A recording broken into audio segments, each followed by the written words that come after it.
Good afternoon, brothers and sisters. Let's get started. So can we stand and face Jerusalem? Gonna open up.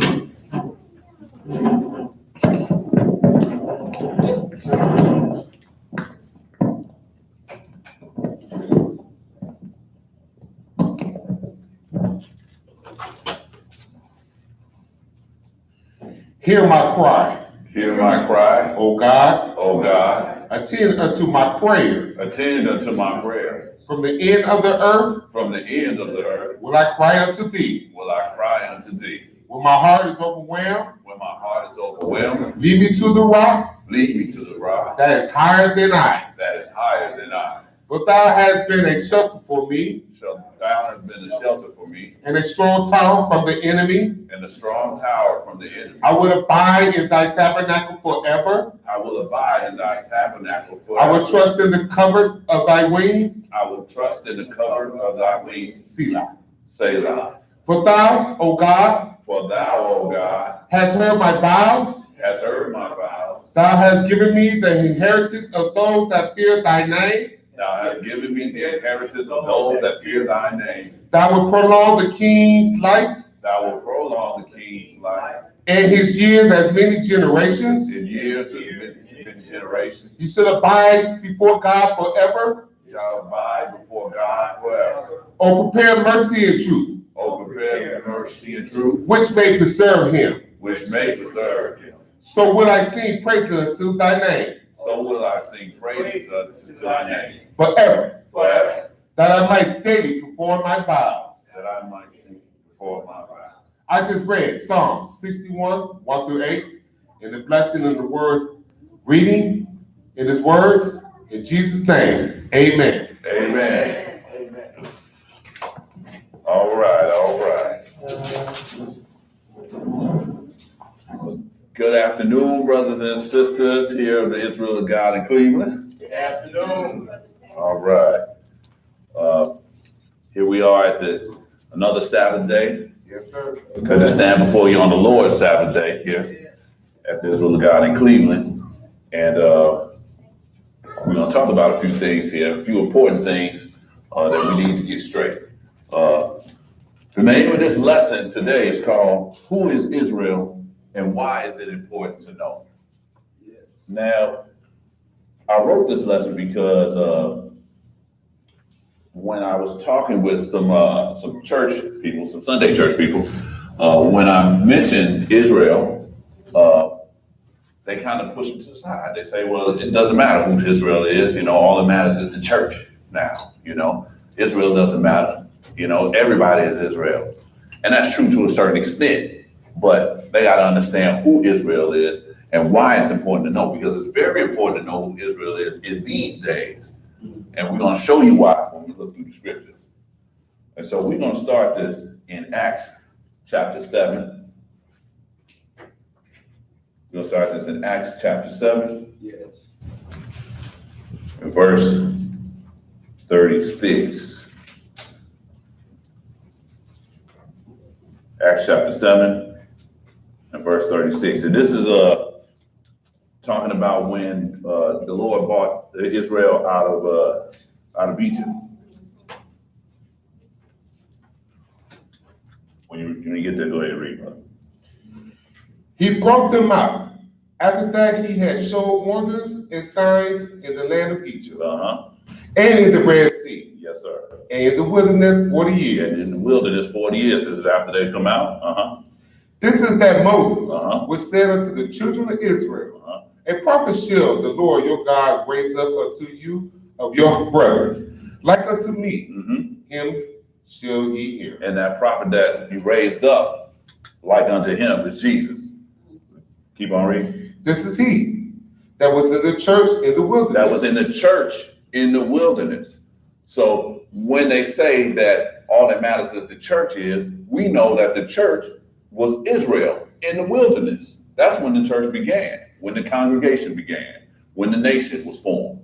Keep on reading. With the angel which spake to him in Mount Sinai, Mount Sinai, yes, sir. and with our fathers, who who received the lively oracles to give us unto us. Who received the lively oracles to give unto us. The oracles are the answers of God. So the Israelites or Israel was given the oracles of God. We're gonna look into this though. Let's go over to Romans chapter 3. We're gonna take some more. We're gonna look at this a little bit more and see why exactly. Well, the first reason is that Israel is the church. We just read that. Romans chapter 3, we'll start at verse 1. Romans chapter 3 and verse 1. We get there, brother, go ahead and read. Sorry, brother. Page is sticking. Yes, sir.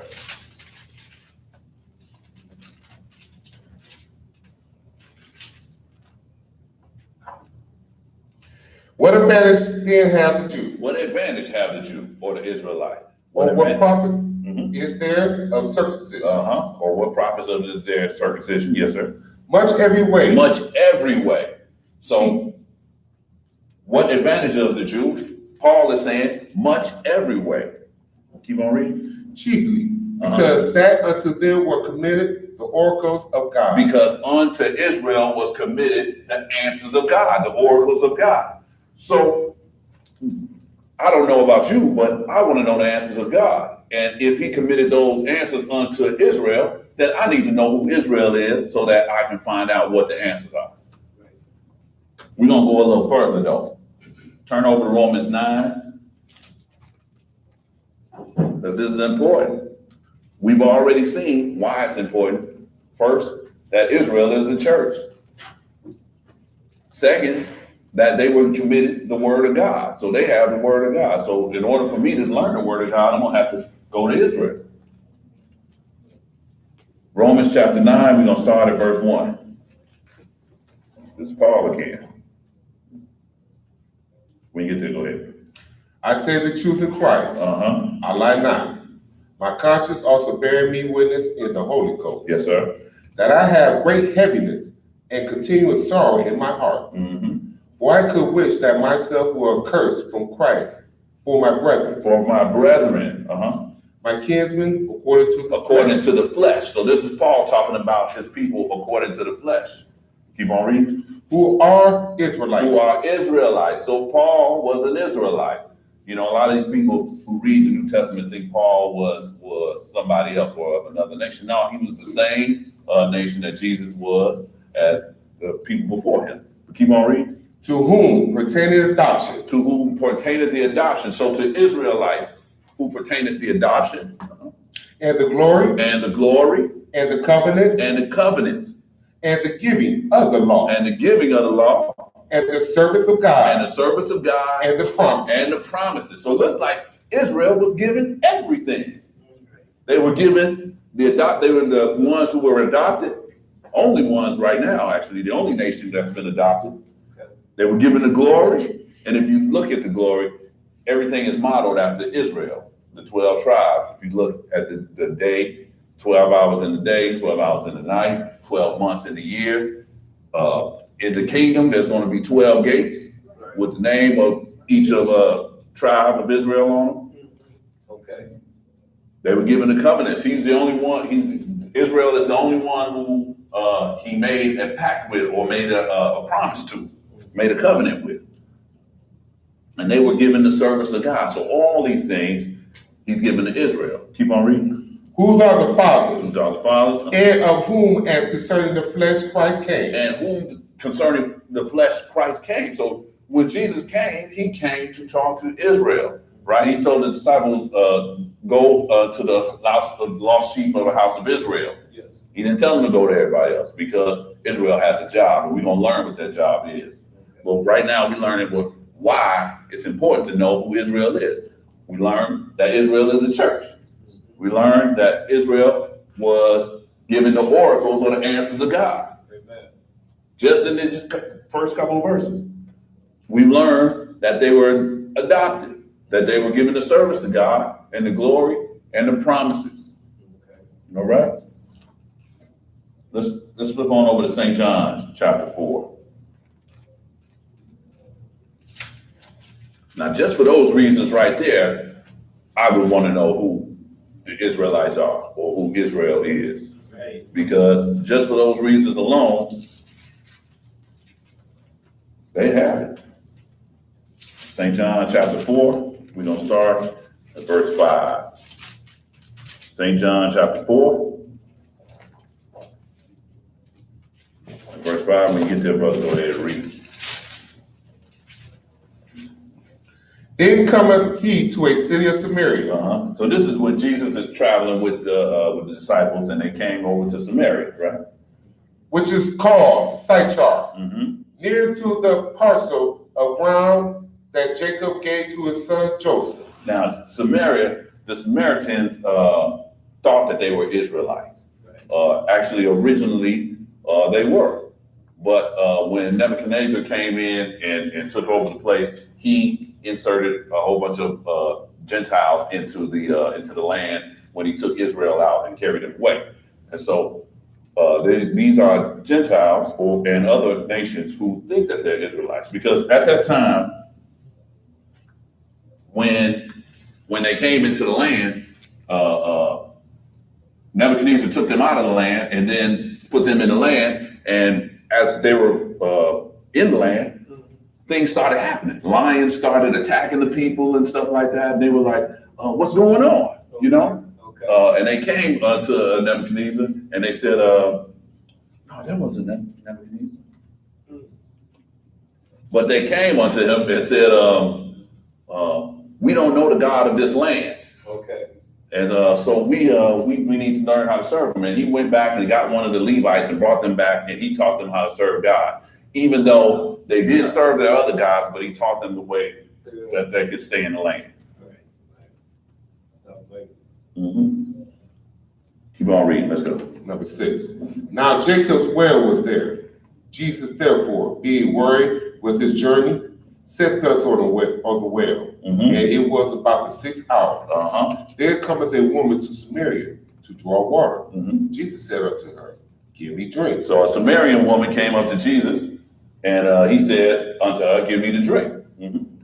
For his disciples were gone away unto the city to buy meat. Then said the woman of Samaria unto him, how is it that thou, being a Jew, ask drink of me, Mm-hmm. which am a woman of Samaria? Mm-hmm. For the Jews have no dealings with the Samaritans. So the Jews have no dealings with the Samaritans, because the Jews know that these weren't actually Israelites. And so they stayed apart from them and they didn't deal with them at all, as a matter of fact. And so the woman talked with Jesus for a minute and realized that he was something special, that he wasn't just a man. And so skip on down to 19, and we're going to see what she thought. Go ahead. The woman said unto him, Mhm. Sir, I perceive that thou art a prophet. Because he had said to her,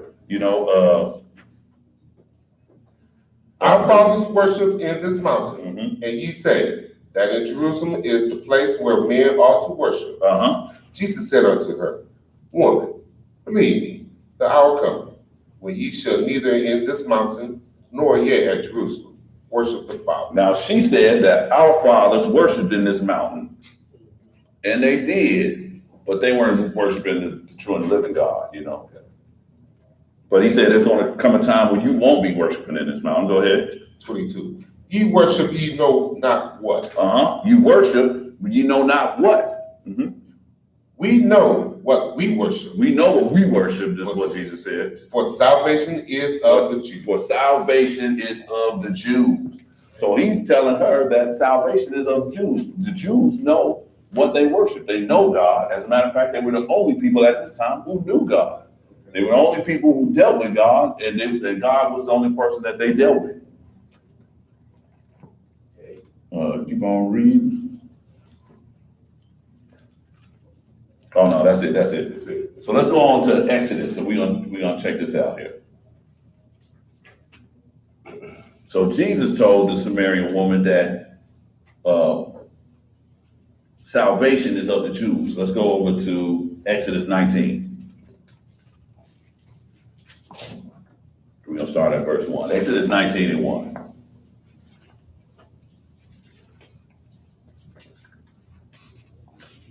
When you get there, go ahead, read.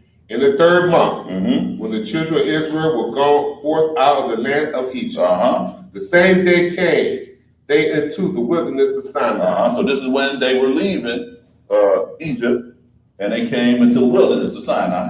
Keep on reading. For they were departed from Rephidim, Mm-hmm. and were come to the desert of Sinai, Uh-huh. and had pitched in the wilderness. Yeah, it's in the wilderness. And there Israel camped before the mount. Uh-huh. And they camped before the mount, right? And Moses went up unto God, Mm-hmm. and the Lord called unto him out of the mountain, saying, Thus shalt thou say to the house of Jacob, and tell the children of Israel. Uh-huh. So God said, tell the children of Israel, what did he tell them?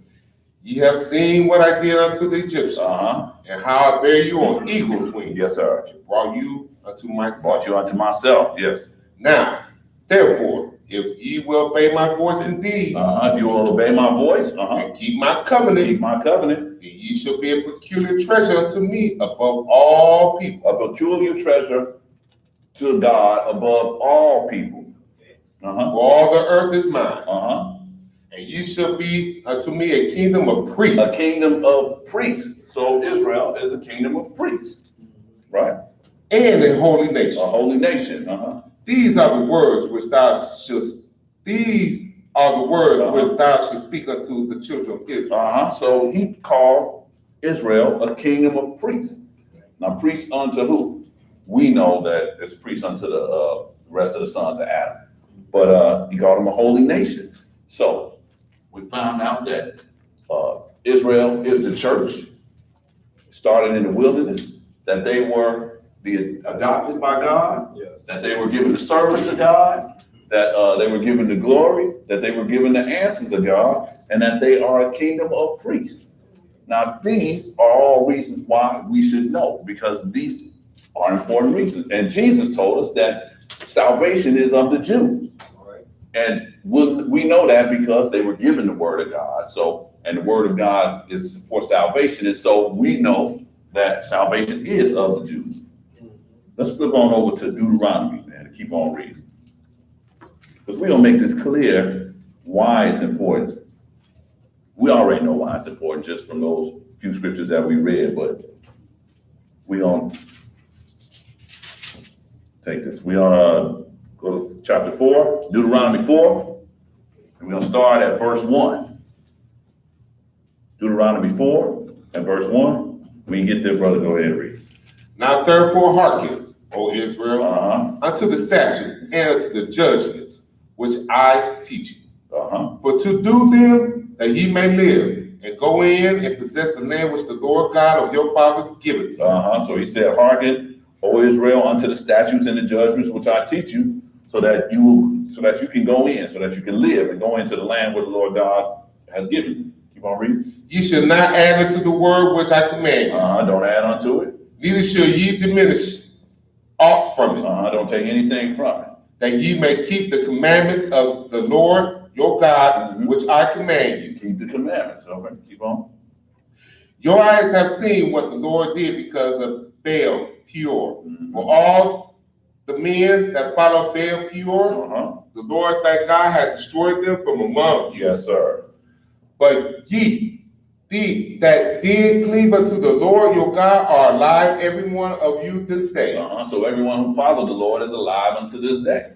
Keep on reading. Behold, I have taught you statutes and judgments, Statutes and judgments. even as the Lord my God commanded me, Yes, sir.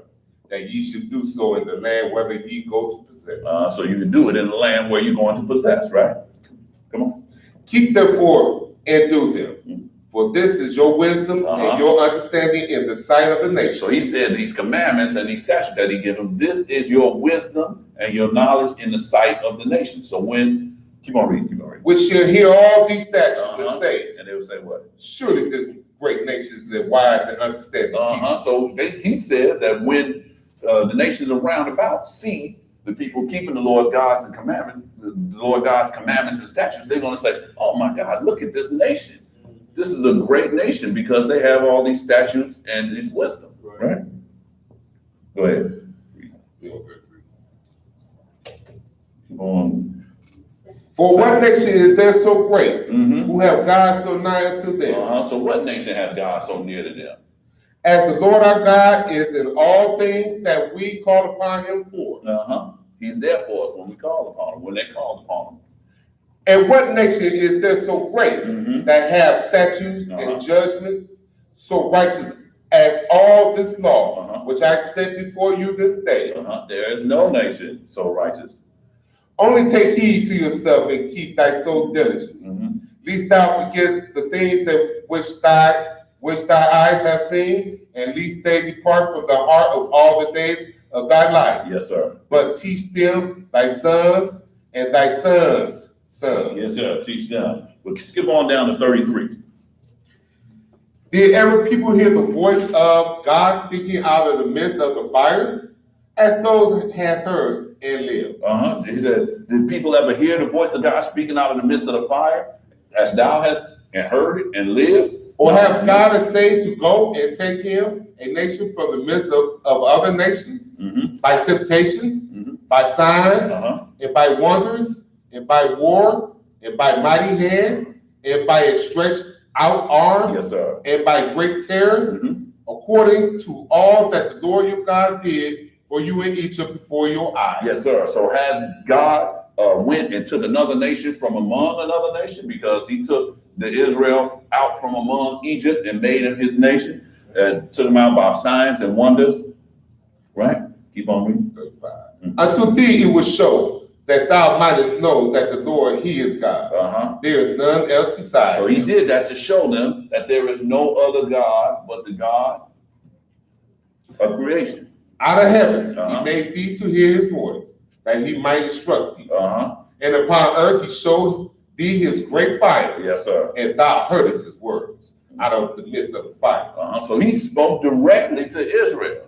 He spoke to them. They're the only ones who have ever had a personal relationship with the Lord. Keep on reading. And because he loved thy fathers, therefore he chose their seed after them. So he chose them.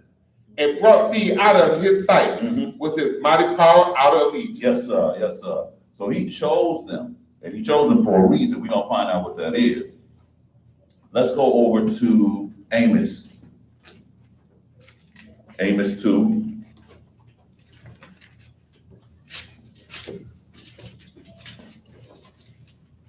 Amos chapter 2.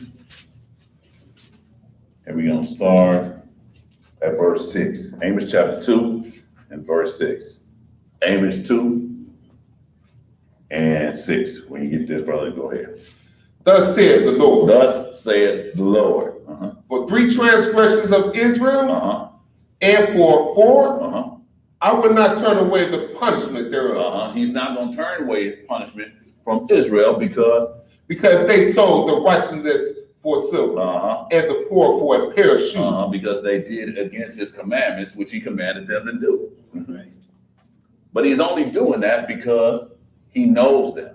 And what father doesn't chastise their child? Keep on reading. That pant after the dust of the earth on the head of the poor, and turn aside the way of the meek. And a man and his father will go in unto the same maid. They was committing abominations, man, going into having the same woman. To profane my holy name. And they laid themselves down upon the clothes laid to pledge by every altar. Yes, sir. And they drink the wine of the condemned in the house of their God. So they were worshiping other gods. Keep on. Yet destroyed I the Amorite before them. He destroyed the Amorites before them. Whose height was like the height of the cedars. And he was keep on. And he was strong as the oaks. Yet I destroy his fruit from above. And his roots from beneath. Also I brought you up from the land of Egypt. And he brought them out of Egypt. He's angry with Israel right here because he gave them his statutes and commandments. He brought them up out of Egypt, out of slavery, and they're not following the commandments. They're not doing their part.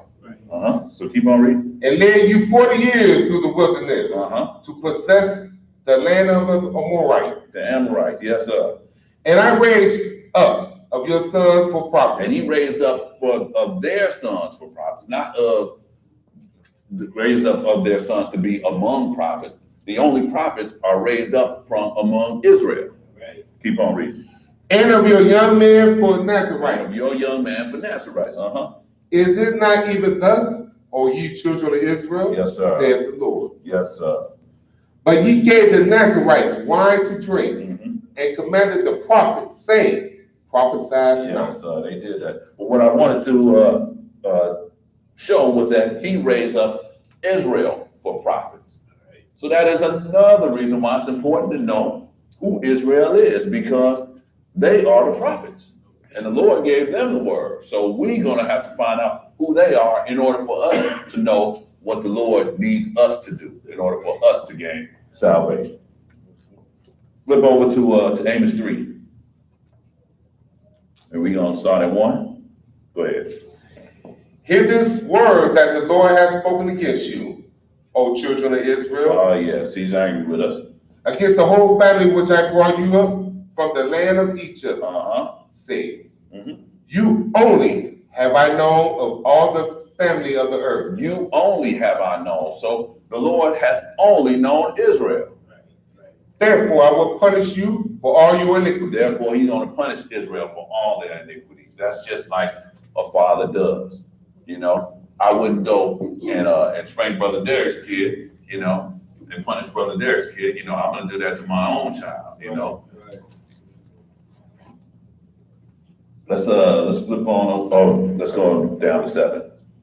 Surely the Lord God will do nothing, but he revealeth his secret unto his servants, the prophets. So the Lord God will do nothing but reveal his secrets unto his servants, the prophets. And we already read that his prophets come from Israel or out of Israel. So the Lord's secrets are among his prophets, and that's Israel. Yes. So that is another reason why it's important to know who Israel is, because of all these things that we're reading about right now, we're going to need to know, you know?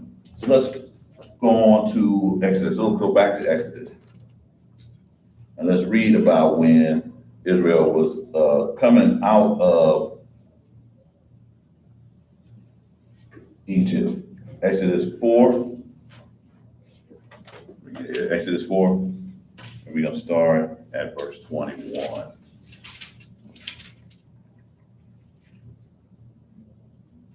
And when Moses was there in Egypt and he was coming out to deliver the children of Israel, the Lord gave him some signs, but he was saying something else. Go ahead, read, starting 21. And the Lord said unto Moses, when thou goest to return into Egypt, when he returned to Egypt, see that thou do all those wonders before Pharaoh, which I have put in thy hand, but I will harden his heart, that he should not let the people go. So he gave Moses a set of things to do so that Pharaoh would know that the Lord was on Moses' side. You know, he said, go and do these things, but I'm not going to let Pharaoh let them go. Keep on reading. 22. And thou shalt say unto Pharaoh, thus saith the Lord. Thus saith the Lord. Israel is my son. Israel is my son. This is God saying Israel is his son. Even my firstborn. Even his firstborn. So firstborn denotes that there's going to be other nations afterwards. But right now, it's just Israel. Israel is his firstborn. And I say unto thee, let my son go. Let my son go. That he may serve me. And if thou refuse to let him go, yes, sir. Behold, I will slay thy son, even thy first. So if you don't let Israel leave Egypt, you know, I'm going to slay your firstborn, your son. Let's skip over to Jeremiah 31. And we're going to come back to that Moses story a little later.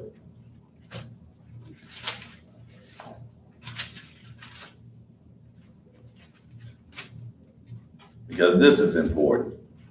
And if someone tells you that knowing who Israel isn't important, then they're trying to have you not know what you need for salvation. Because it was only given unto Israel, and there's a protocol.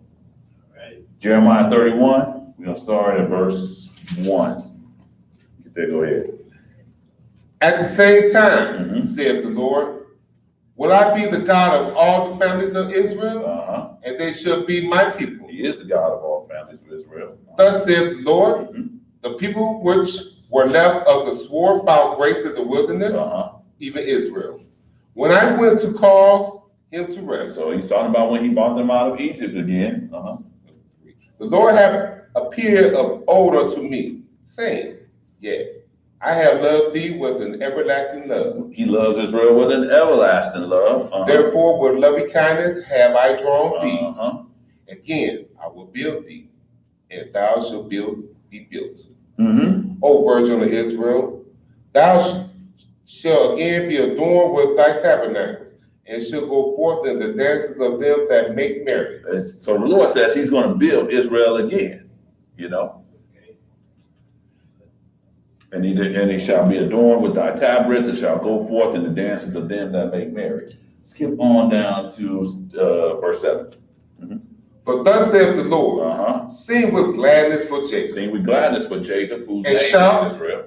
Among the chief of the nations, publish ye, praise ye, and say, O Lord, save thy people. Save thy people. The remnant of Israel. The remnant of Israel. That's his people, the Lord's people. Behold, I will bring them from the north country, and gather them from the coast of the earth. And with them the blind and the lame, and a woman with child, and her that travaileth with child together. A great company shall return thither. So he's going to regather Israel at the end of this whole thing. Keep on reading. They shall come with weeping and with supplications. When I leave them, I will cause them to walk by the rivers of waters. Yes, sir. In a straight way. In a straight way. Wherein they should not stumble. Yes, sir. For I am a father to Israel. For he is a father to Israel. So God is a father to Israel. And Ephraim is my firstborn. And Ephraim is his firstborn. Ephraim is Joseph's son. We're going to read about Joseph. So let's go to one last place, and we're going to see if Israel really matters now. Because we look at these things, and we see all these things, and yet we discount the fact that Israel was a factor when the Lord first brought the nation out. It is a factor today, and will be in the coming kingdom. So let's go to Romans chapter 11. Romans chapter 11.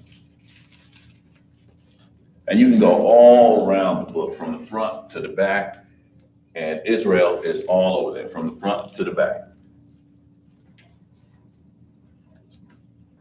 It's important, but they've cast Israel aside. The churches have cast Israel aside. But we're going to see has the Lord cast Israel aside. Romans 11, verse 1. This is Paul again. Go ahead, read. I say then, have God cast away his people? Has God cast away his people? God forbid. For I also am an Israelite. Yes, sir. For Paul said he is also an Israelite. Of the seed of Abraham. The seed of Abraham. Of the tribe of Benjamin. The tribe of Benjamin. God hath not cast away his people which he foreknew. He has not cast away his people which he foreknew. Want ye not what the scripture saith of Elias? How he maketh intercession to God against Israel, saying, Lord, they have killed the prophets and dig down thy altars. And I am left alone. And he is left alone. And they seek my life.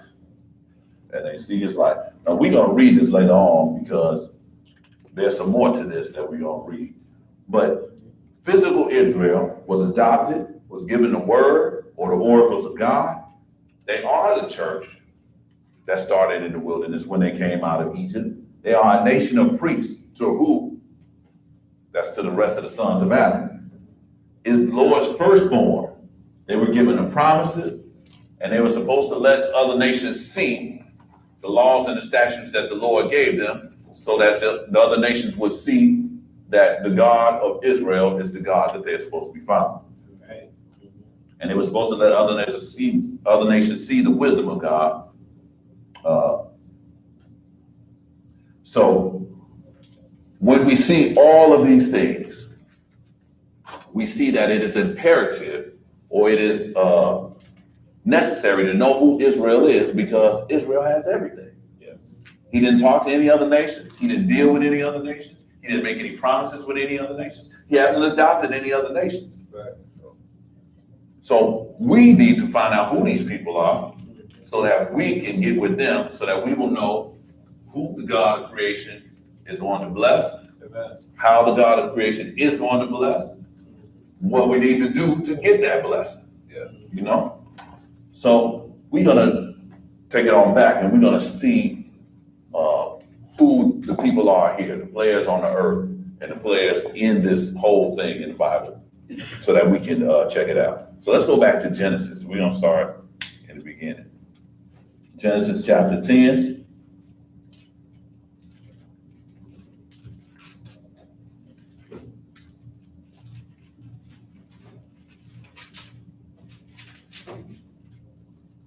Brother Ernest thought this was going to be a long lesson, but it looks like we're flying through it here. But this is just like a snippet of if you ever want to see an expanded version of this, you can watch Black History as Told by the Prophets that we do every in February. This is just a short little synopsis of a couple of the parts of it. Yes. But there's a whole lot more scriptures that I could have added in here, and if I would have added, we would have been here for a few days. But so we're gonna start Genesis, and we're gonna start at chapter 10. Genesis chapter 10. We're gonna start at verse 1. We get this, brother. Go ahead, read. Now these are the generations of the sons of Noah. So Noah was the one that found grace in the eyes of God, and he built the ark when the Lord saw that the earth was full of evil, and he repented himself of that he had made man. And so the Lord had decided that he was going to kill everyone and start over. But Noah found grace in his eyes, and so Noah and his sons wives were able to build this ark, and he took the animals onto the ark, the clean animals by 7 and the unclean animals by 2. And these 8 people were going to start civilization over again. All right? Keep on reading.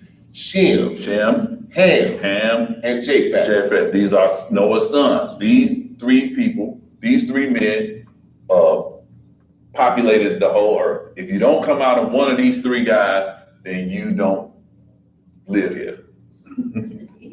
All right? Keep on reading. And unto them were sons born after the flood. And daughters. Yes, sir. The sons of Japheth. Now we're going to go with the sons of Japheth. Gomer. And Magog. And Madai. And Javan. And Tubal, yes. And Meshach. And Tyrus. Yes, sir. And the sons of Gomer. Ashkenaz. Riphath. And Togarmah, yes, sir. And the sons of Javan. Elisha, yes, sir. and Tarshish, yes, sir. And Kittim, and Dodanim, yes, sir. By these were the isles of the Gentiles. So we see that the Gentiles came out of Japheth. Gentiles are people that came out of Japheth. Divided in their names, everyone after his tongue, after their families, in their nations. Yes, sir. So these were the islands of the Gentiles divided. So everyone that come out of Japheth were Gentiles. So we read about Gentiles all over the Bible. But let's find out who they are. Let's go to a book from Babylon to Timbuktu. I went to the library and looked up a couple books and copied some pages out of them so that we can read these.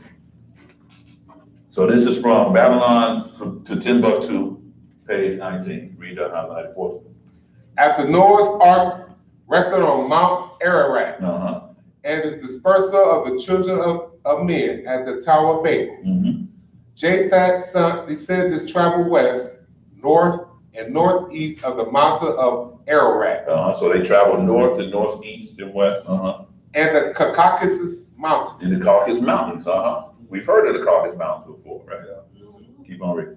The Japhites settled near the mountains, Taurus, and Amanus in Turkey.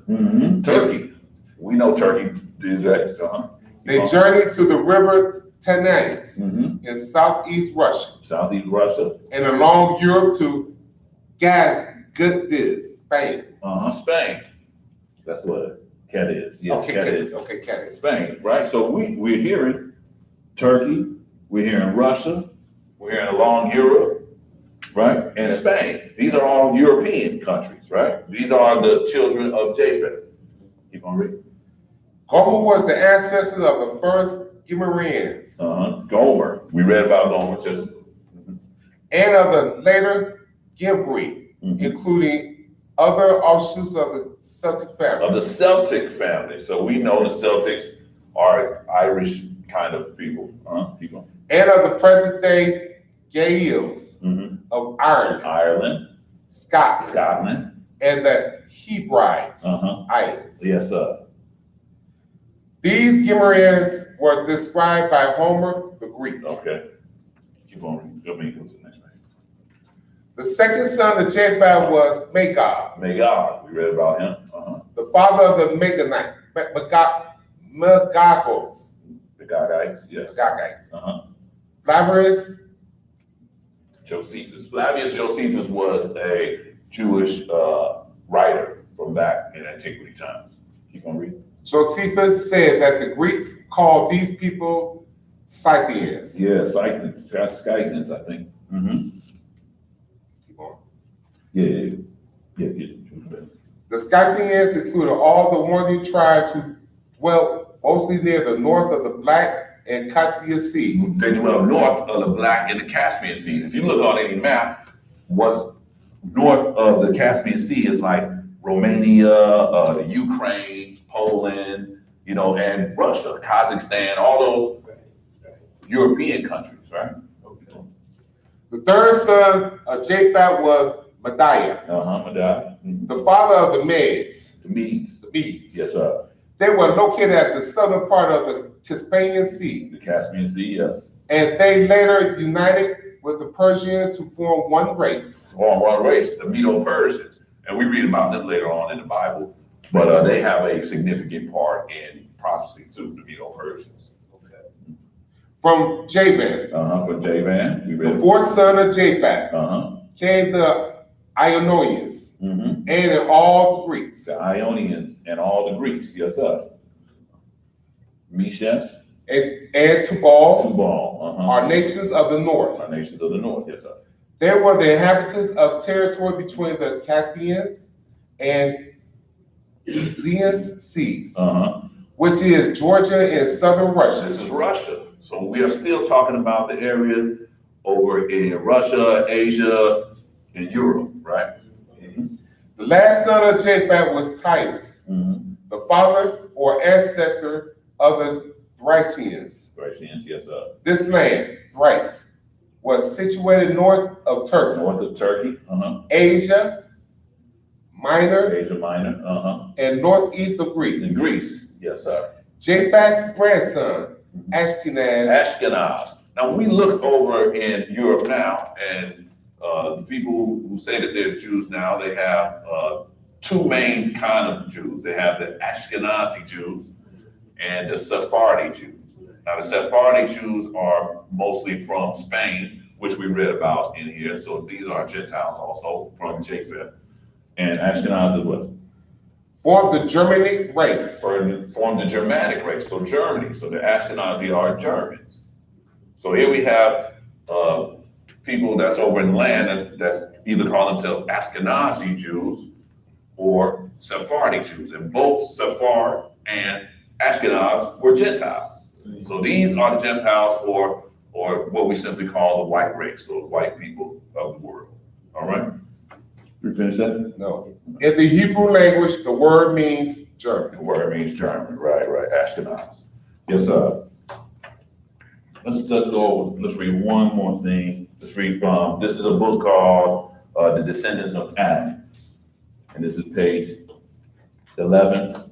And skip that, just read the bottom one. And this is a footnote on the page.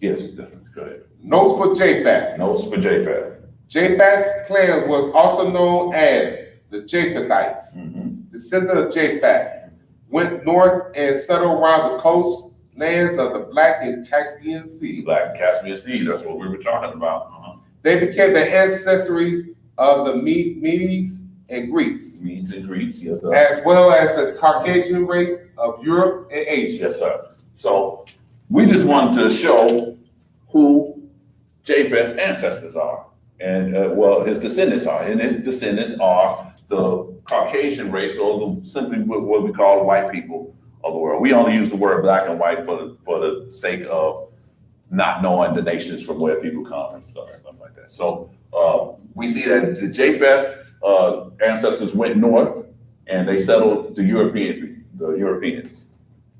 All right, let's go back to the Bible here. And we're still in 10, we're gonna start at 6. So go ahead and read.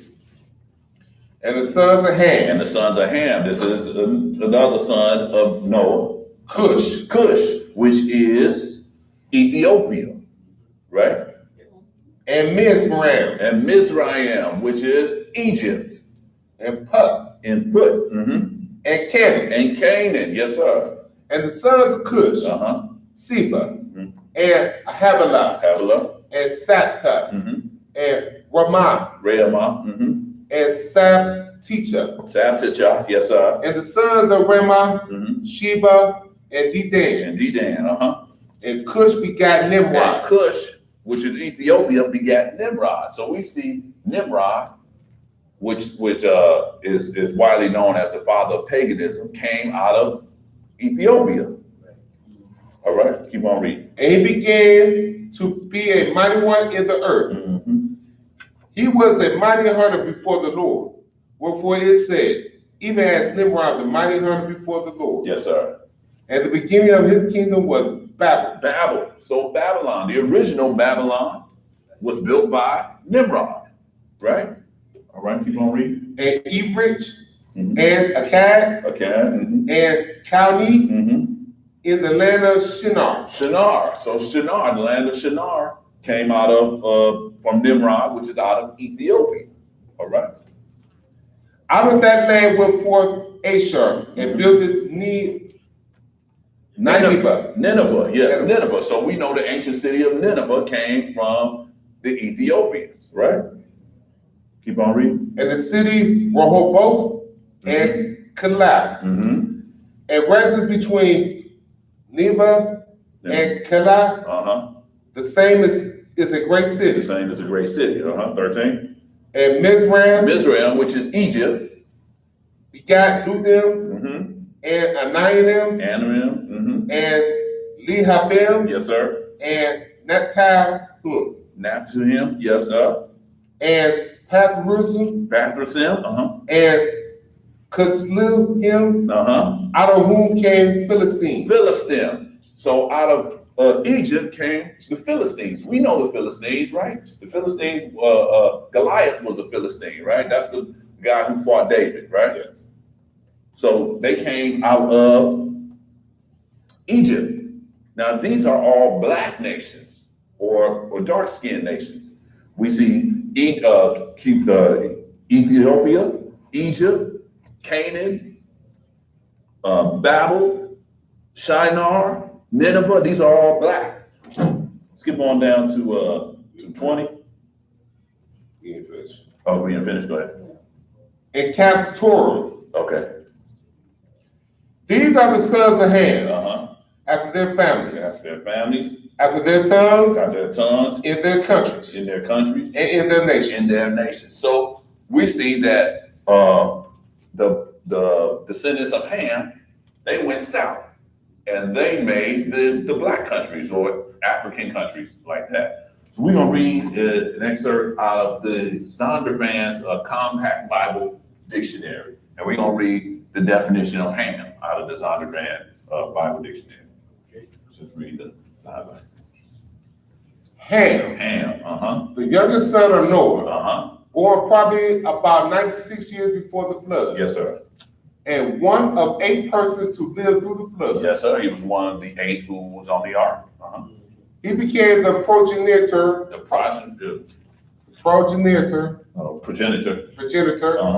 dark races. Of the dark races. We read that, right? Because Egypt came out of Ethiopia, and all the southern parts.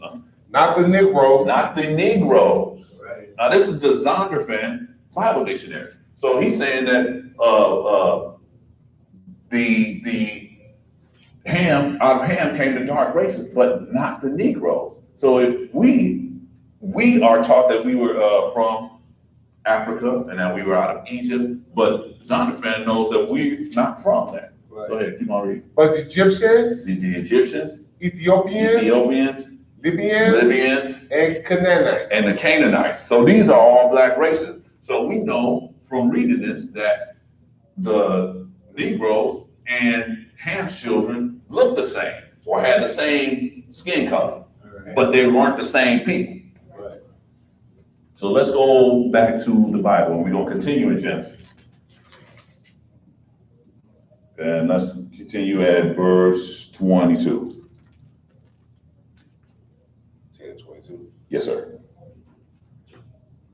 The children of The Shem, children of Shem, Elam, and Ashur, Arphaxad, Arphaxad, yeah, and Lud, and Aram. Mm-hmm. And the children of Aram, Uz, and Hul, and Gether, and Mash, Yes, sir. and Arphaxad begat Selah, and Selah begat Eber. Eber is the one we want to look at because through Eber comes Abraham and Isaac and Jacob and on down. But Eber, and out of that came the name Hebrew. So let's go on, just go on down to 32, and let's just These are the families of the sons of Noah after their generations in their nations. And by these were the nations divided in the earth after the flood. after the flood, right? You know, I'm gonna take a little detour here. Let's go into chapter 11, and we're gonna go to verse 10. It's not on the lesson, man. I'm taking a little detour here. These are the generations of Shem. Shem was 100 years old and begat Arphaxad Yes, sir. 2 years after the flood. And Shem lived after he begat Arphaxad 500 years and begat sons and daughters. Skip on down to 25.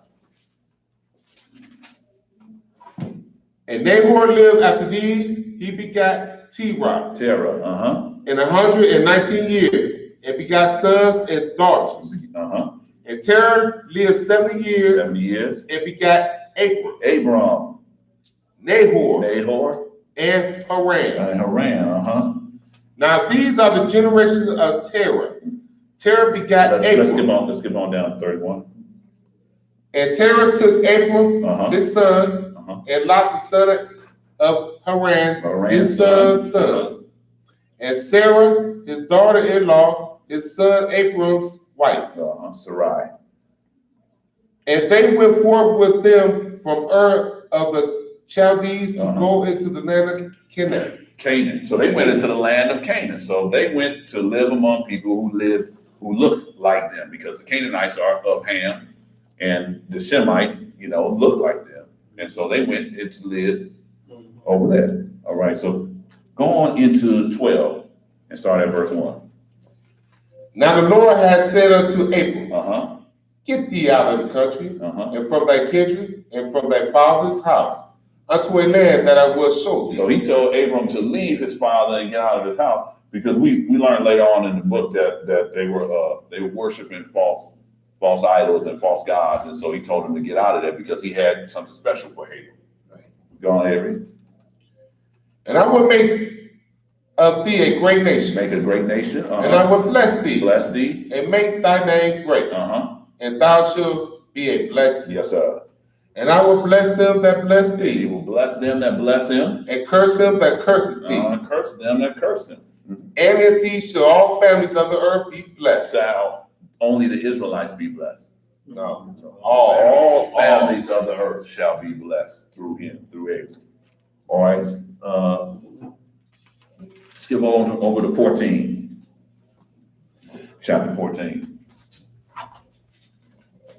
And we're going to start at 1. And it came to pass in the days of Amraphel, king of Shinar. Shinar, which is a Hamitic nation, so it's a black nation. Arioch, king of Elasar. Chaldormanmor, king of Elam. And Tidal, king of nations. That these made war with Bera, king of Sodom. And with Bersha, king of Gomorrah. Shinab, king of Admah, and Shemmeber, king of Zeboim, yes. And the king of Bela, which is Zoar. Yes, sir. So these are black nations. They go into war with each other, Sodom and Gomorrah and all these guys. But let's skip on down to 12. And they took Lot, Abraham's brother's son, yes, sir, who dwelt in Sodom, and his goods, and departed. So during this war, they came against Sodom and Gomorrah, and they sacked the city, and they took everybody out of the city, but they took Abraham's nephew too with them.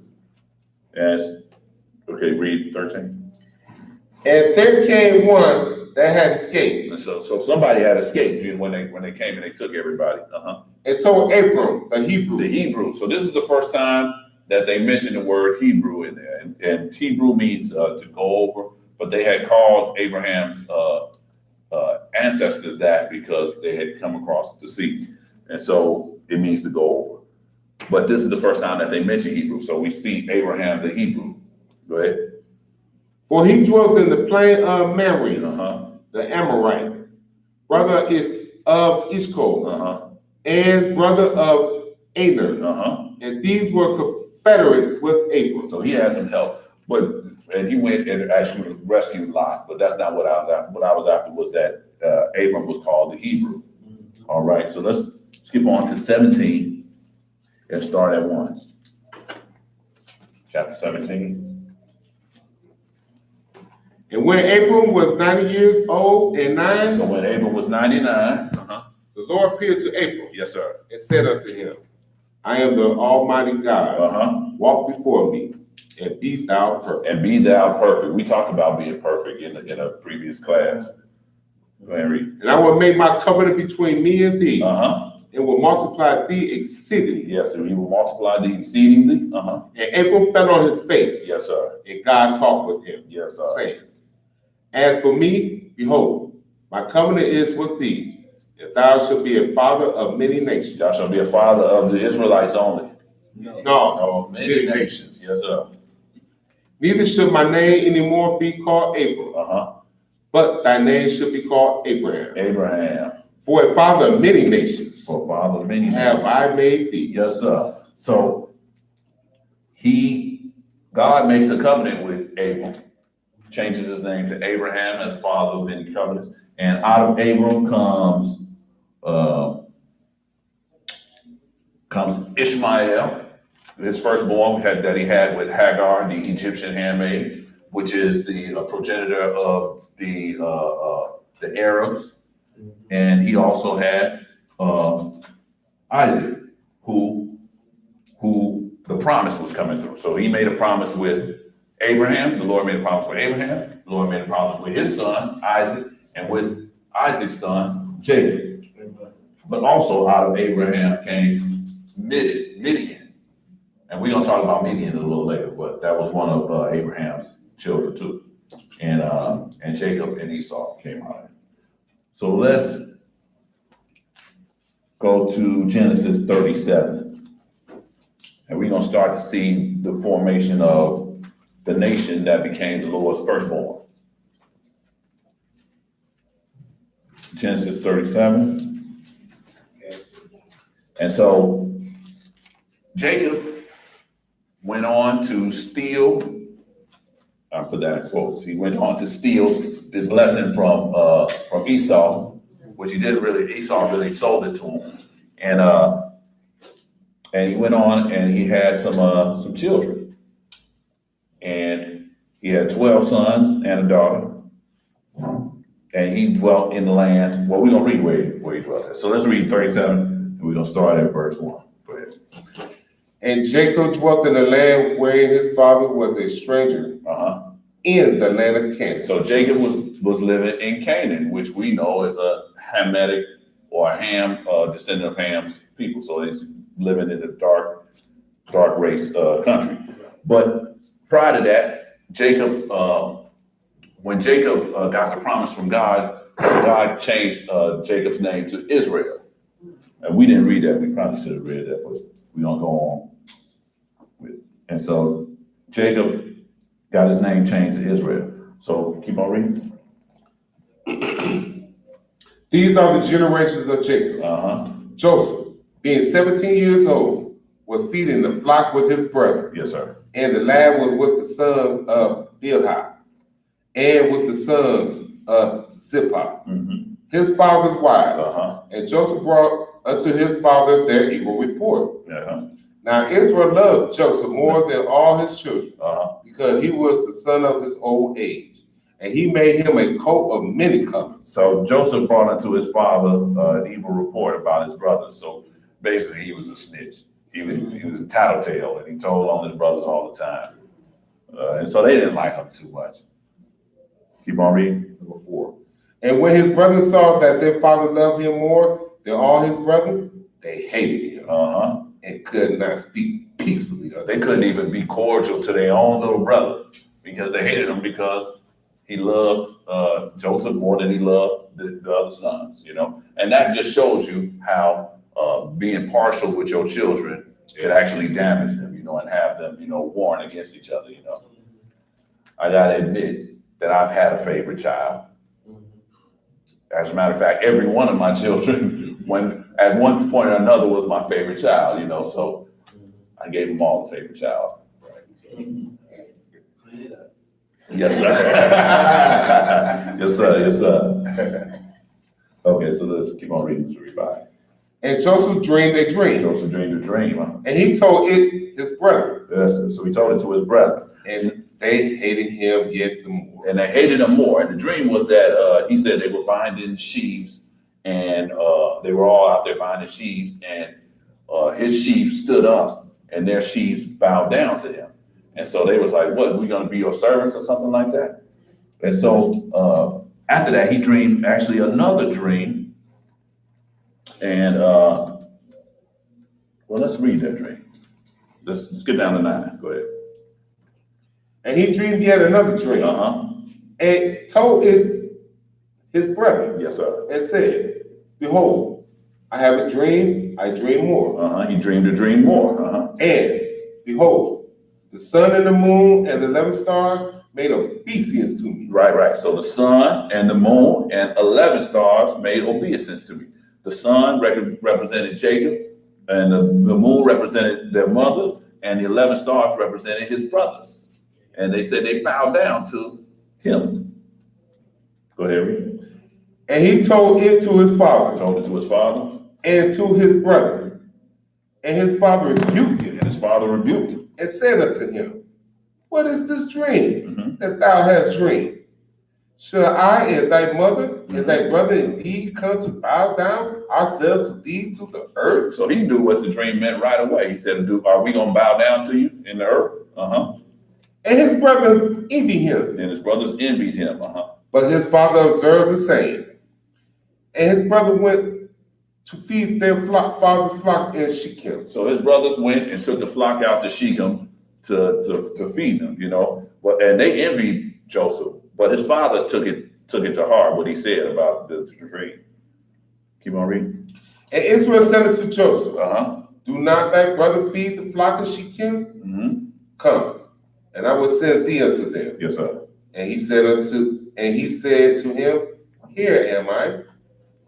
And he said to him, go, I pray thee, see whether it be well with thy brother. So he sent Joseph out there to see what his brothers was doing, because he knew Joseph was going to come back and tell him what was going on, because Joseph told him everything. Right. And well with the flocks. And bring me word again. Come on, tell on him. So he sent him out of the vale of Hebron. Vale of Hebron, And he came to Shechem. Shechem, yes, sir. And a certain man found him. And behold, he was wandering in the field. And the man asked him, saying, what seekest thou? So he said, Joseph went on to say, I'm looking for my brothers, and he showed them where they was at, and he went out there to meet them. So let's skip on down to 19. And they said one to another. So his brother saw him. Behold, this dreamer cometh. So they said they saw him coming. He was afar off when they saw him coming, and they said, he's coming now. Go ahead. Come now, therefore, and let us slay him. And let us kill him. And cast him in some pit, into some pit. And we will say, some evil beast have devoured him, and we shall see what will become of his dream. So they wanted to kill him. They were so envious of him and hated him so much that they wanted to kill their own brother. And they said, we're going to see what's going to come of his dreams. If we kill him and we throw him in a pit, his dream's not going to come true. Right? Keep on working. And Reuben heard it, and he delivered him out of their hands, and said, let us not kill him. And Reuben said unto them. Now Reuben is the oldest, and he said, wait a minute, let's not kill him. He was trying to save the boy, so let's see what he said. Shed no blood, but cast him into this pit that is in the wilderness, and lay no hand upon him, that he might rid him out of their hands, to deliver him to his father again. So he was planning on saving him by throwing him into a pit so that they wouldn't kill him, and then he was going to sneak back and get him and bring him back to his dad. Keep on. And it came to pass when Joseph was come unto his brother, that they might strip Joseph out of his coat. They took his coat. His coat of many colors that was on him. That his father gave him. And they took him and cast him into a pit. And the pit was empty. There was no water in it. Yes, sir. And they sat down to eat bread. And they lifted up their eyes and looked. And behold, a couple of Ishmaelites came from Gilead with their camels bearing spicery and palms and myrrh, going to carry it down to Egypt. So they were some Ishmaelites. These were Abraham's descendants, right? Because Abraham's firstborn was from his Egyptian handmaid. So these Ishmaelites were Egyptians. All right. So they saw them coming. 26. And Judah said unto his brother, what profit is it if we slay our brother and conceal his blood? He said, well, what we gonna get? If we just kill him, and conceal that we killed him. Come and let us sell him. Let us sell him. We're gonna make some money on this boy. To the Ishmaelites. And let not our hand be upon him. For he is our brother in our flesh, and his brethren were content. So now he's feeling a little bad. He said, well, he's our brother. Let's not kill him. Let's sell him though. All right. 28.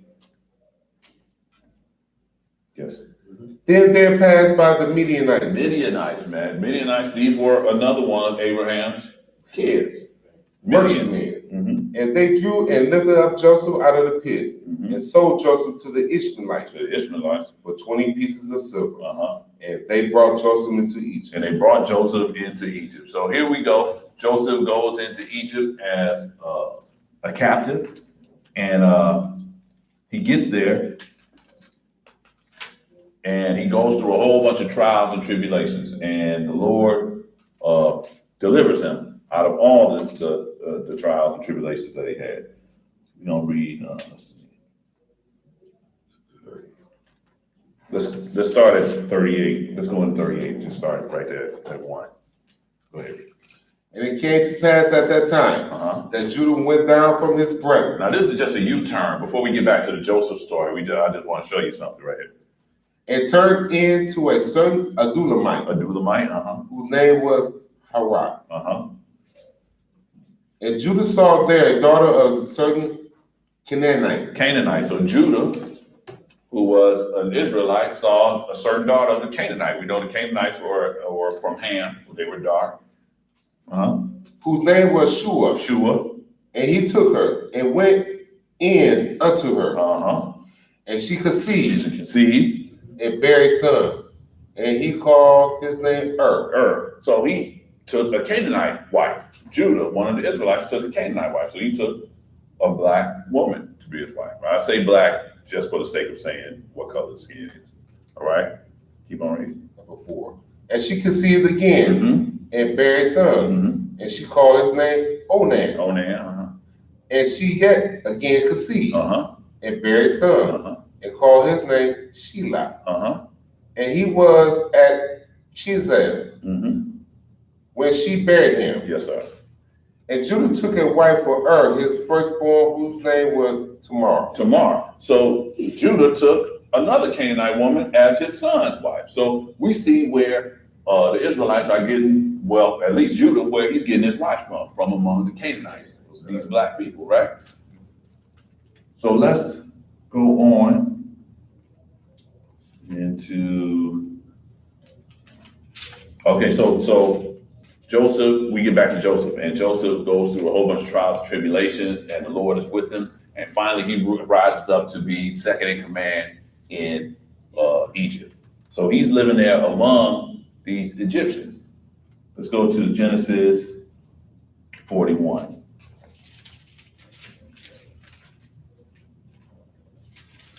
And we're going to start at verse 41. So he dreams some dreams while he's in Pharaoh dreams some dreams while Joseph is in his prison, and Joseph comes out of the prison and interprets the dreams for him, and Pharaoh sets him up as the number 2 man in Egypt. And there's nobody higher than Joseph in Egypt than Pharaoh. So here is this Israelite who got sold unto the Egyptians, now as the number 2 man in Egypt. So start at 41. And Pharaoh said unto Joseph, See, I have set thee over all the land of Egypt. He set him over to all the land of Egypt. And Pharaoh took off his ring from his hand and put it upon Joseph's hand. Yes, sir. And arrayed him in vestures of fine linen. And put a gold chain about his neck. Put a gold chain about his neck. Now you know Joseph had to be, because he looked like Run DMC with his chain on his neck, you know. Keep on reading. 43. And he made him to ride in the second chariot which he had. And they cried before him, Bow the knee. And he made him ruler over all the land of Egypt. So Pharaoh made sure that everybody in Egypt knew that Joseph was his guy. And that, you know, if you cross Joseph, you crossing me. Right. Keep on reading. And Pharaoh said unto Joseph, I am Pharaoh, and without thee shall no man lift up his hand or foot in all the land of Egypt. He said nobody can't walk in Egypt unless you tell them to walk. Keep on reading. And Pharaoh called Joseph's name Zapnath Paneah. Yes, Zapnath Paneah. Yes. They always like changing Israel's name when they get into captivity. They change it. Go ahead. And he gave him to a wife, Asenath, daughter of Potiphar, priest of On. And Joseph went out over all the land of Egypt. So here's Joseph, and he's marrying an Egyptian woman. So we have another Israelite marrying another black woman, an Egyptian woman. So we just seeing that where the people are mixing it. So far, we don't see the Japhetites or the Gentiles are staying more up here, but we going through Shem's lineage because this is where the Lord comes out of. So let's go over to 45, Genesis 45.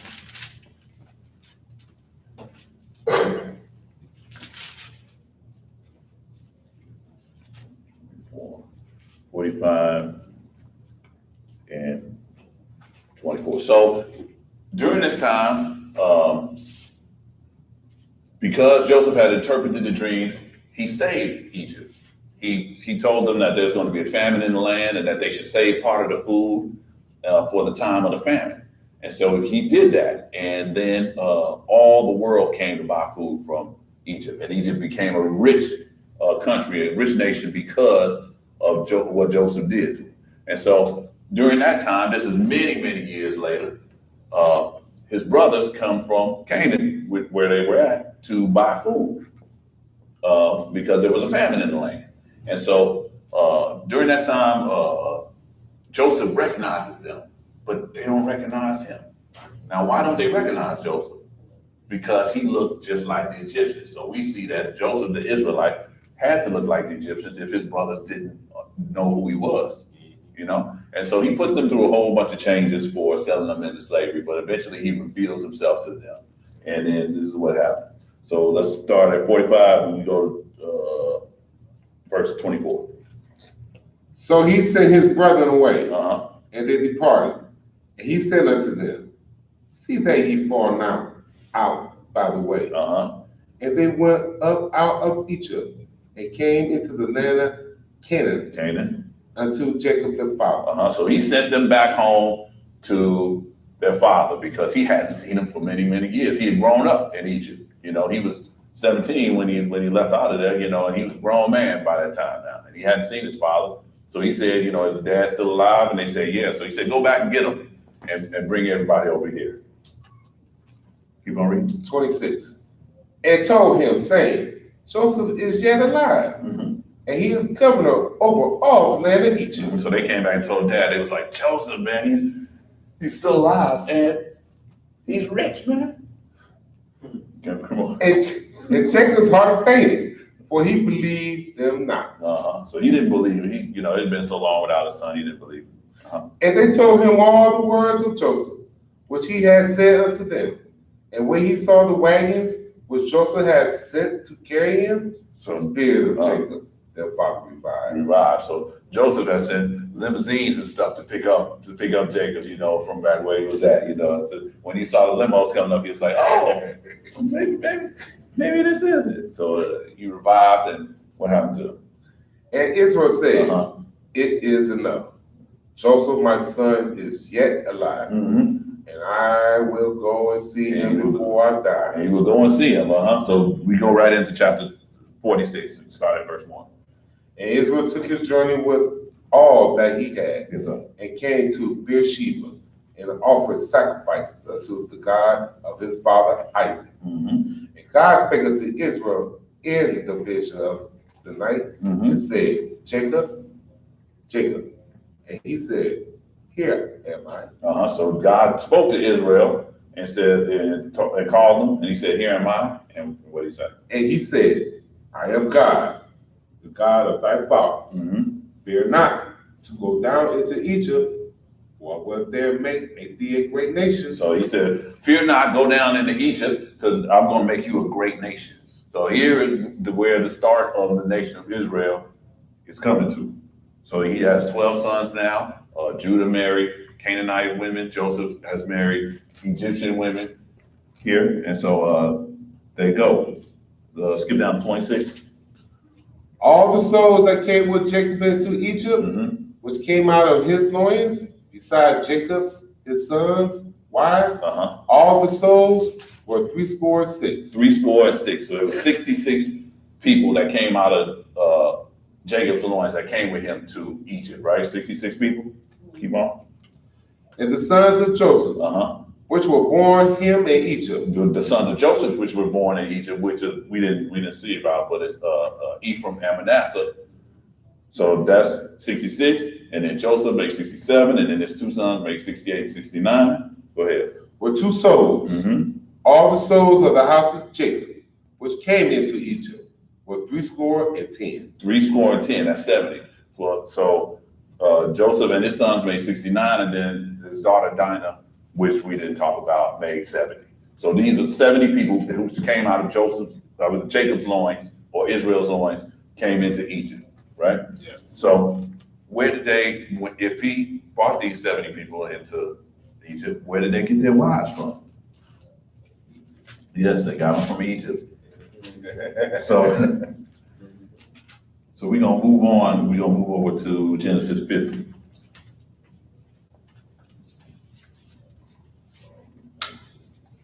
And so after a while, they lived there, and Israel died. And so we're going to read what happened when he died. So we're going to read chapter 50, and we're going to start at 4. When you get there, go ahead.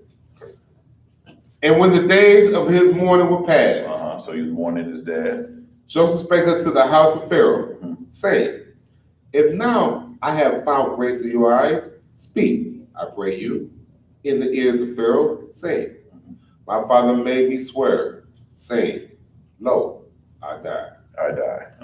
In my grace which I have digged for me in the land of Canaan, there shalt thou bury me. So he said, I got a grave, y'all. I got a grave made up for me back in the land of Canaan where we came from.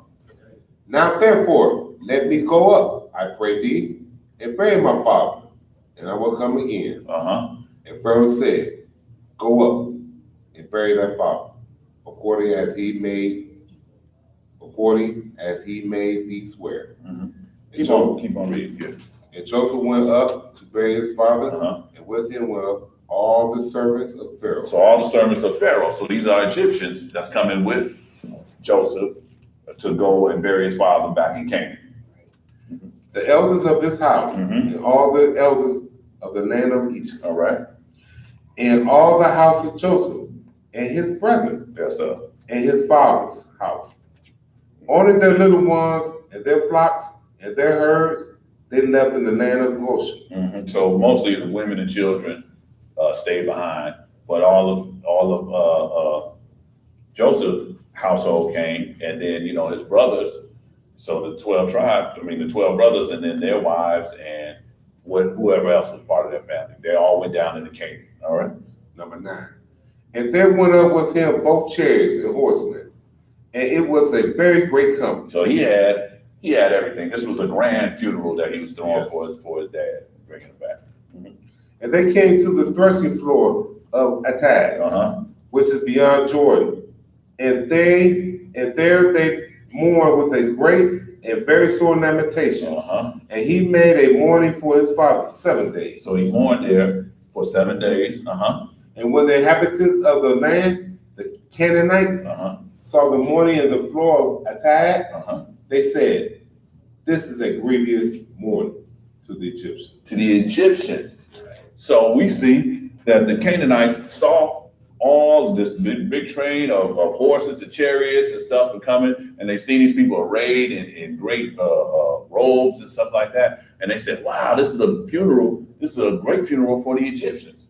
But we know that it was Joseph and his brothers that came down with the Egyptians, and they were all together. So when the Canaanites saw this, all they saw was Egyptians. So we know that the Israelites and the Canaanites, and the Egyptians looked the same. So they were all dark people. And when they saw them, they were all dressed in their Egyptian stuff. And so they just thought they were all Egyptians. So they couldn't tell them apart. So we see that the Israelites and the Egyptians were both dark race. So we're gonna, are we in the middle of that? Go ahead. Wherefore, the name of it was called Abel Mizraim, which is beyond Jordan. All right, so we're gonna go into Exodus chapter 2.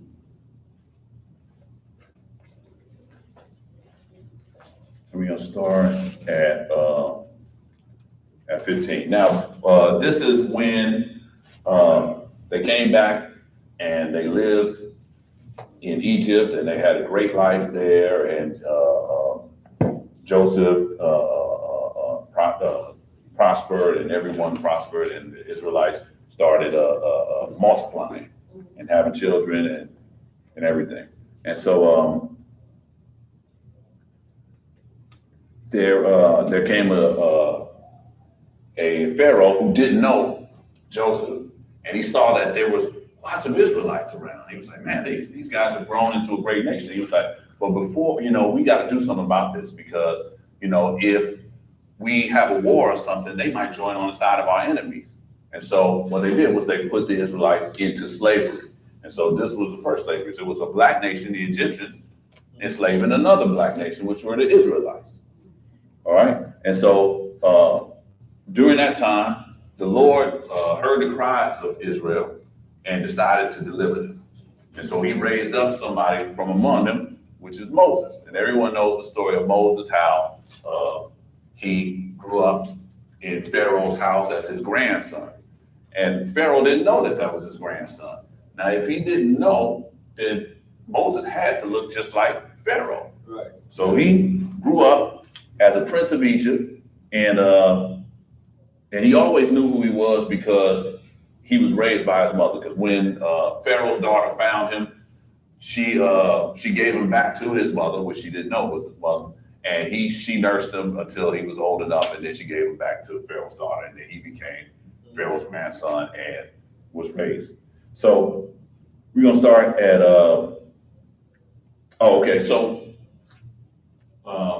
at that time, Moses started seeing how bad the Israelites were being treated. And he knew that he was an Israelite because he got raised by his mother. Right. And so he saw a Egyptian, he was whipping an Israelite. And so he looked around and he stepped in and killed the Egyptian and buried him. And the next day, he saw two Israelites fighting. And he went to them and he said, "Why you guys fighting?" And they said, they wasn't having it. They said, "Why you stepping to us? What are you gonna do? You gonna kill us like you killed the Egyptian?" Good. And so he knew that they had saw him, and he knew that he was in trouble. And so we're gonna come off there. So verse 15. Now when Pharaoh heard this thing, Uh-huh. he sought to slay Moses. So when Pharaoh heard that Moses had killed an Egyptian, he starts to kill him. Mm-hmm. But Moses fled from the face of Pharaoh Uh-huh. and dwelt in the land of He Midian. dwelt in the land of Midian, which is one of Abraham's sons. And he sat down by a well. Mm-hmm. Now the priest of Midian had 7 daughters, and they came and drew water, and filled the troughs to water their father's flock. And the shepherds came and drove them away. But Moses stood up and helped them. So Moses got there, and he saw that the priest of Midian had daughters, and they came there to get water. But some other guys that came there and drove them away, but Moses helped them. Yeah. And so what happened? And watered their flocks. Mm-hmm. And when they came to Reuel, their father, he said, Mm-hmm. "How is it that ye are come so soon today?" So because they finished early because Moses had helped them out. What happened? And they said, "An Egyptian deliver us out of the hand of the shepherds." An Egyptian delivered us out of the hand of them. So they didn't even know that he was an Israelite. They saw him coming and he had on Egyptian clothes, and they just figured he was an Egyptian. So we just putting down the fact that the Israelites and the Egyptians looked the same. All right. And also drew water enough for us, Mm-hmm. and watered the flocks. And he said unto his daughters, "And where is he? Keep on. Why is it that ye have left the man? Uh-huh. Call him, that ye may eat with, So he said, this guy helped you out, call him so that he can come and eat dinner with us. Uh-huh. that ye may eat bread." And Moses was content to dwell with the man. And so Moses stayed with him. Uh-huh. And he gave Moses Zipporah, his daughter. Zipporah. So he gave Moses Zipporah, his daughter, to marry. And they are a Midianite, which came out of Abraham. So these are all Hebrews. So these are all people that look alike. That's that's good. So we're gonna go over to Exodus 4. Now, when he called Moses to go back into Egypt, because during that time when he was out there with the Midianites, the Lord had the burning bush happen, and then he told him what he wanted him to do was to go back and deliver the Israelites out of Egypt.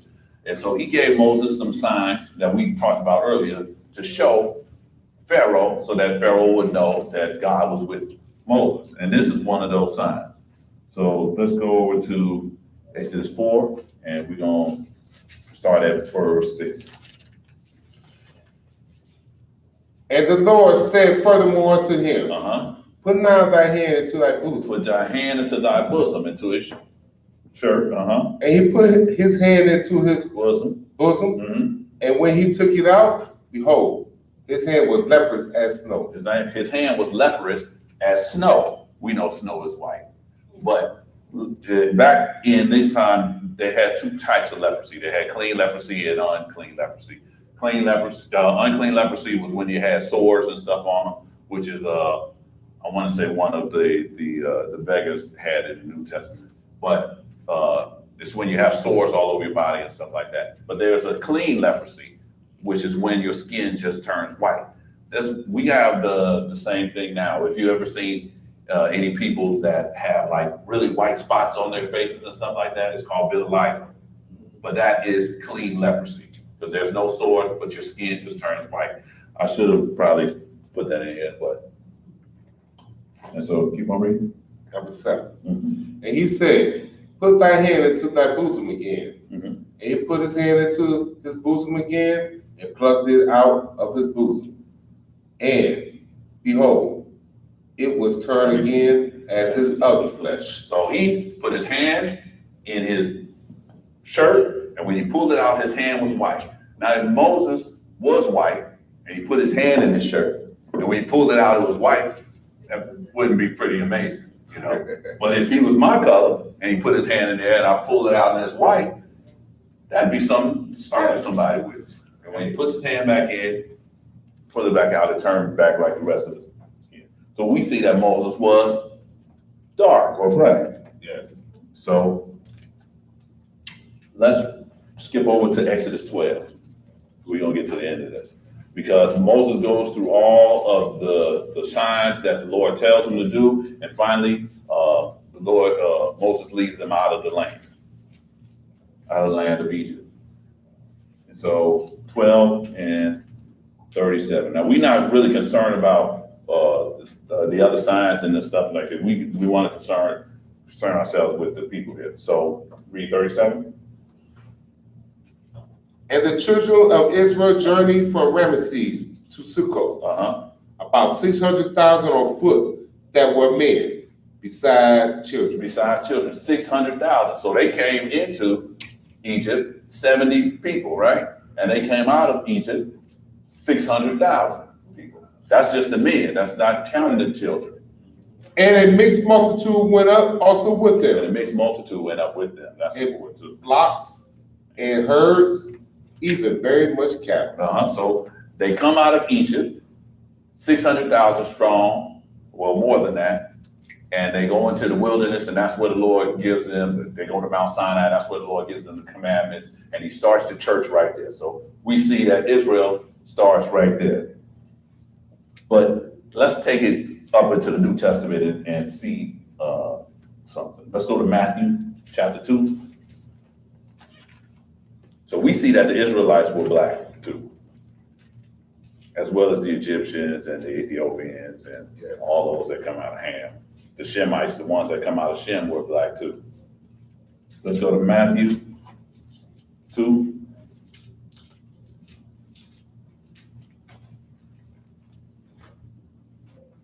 And start at verse 1. Now when Jesus was born at Bethlehem, this is the birth of Jesus, of Judea, in the days of Herod the king, behold, there came wise men from the east to Jerusalem, right, saying, where is he that is born King of the Jews? For we have seen his star in the east, and are come to worship him. Yes, sir.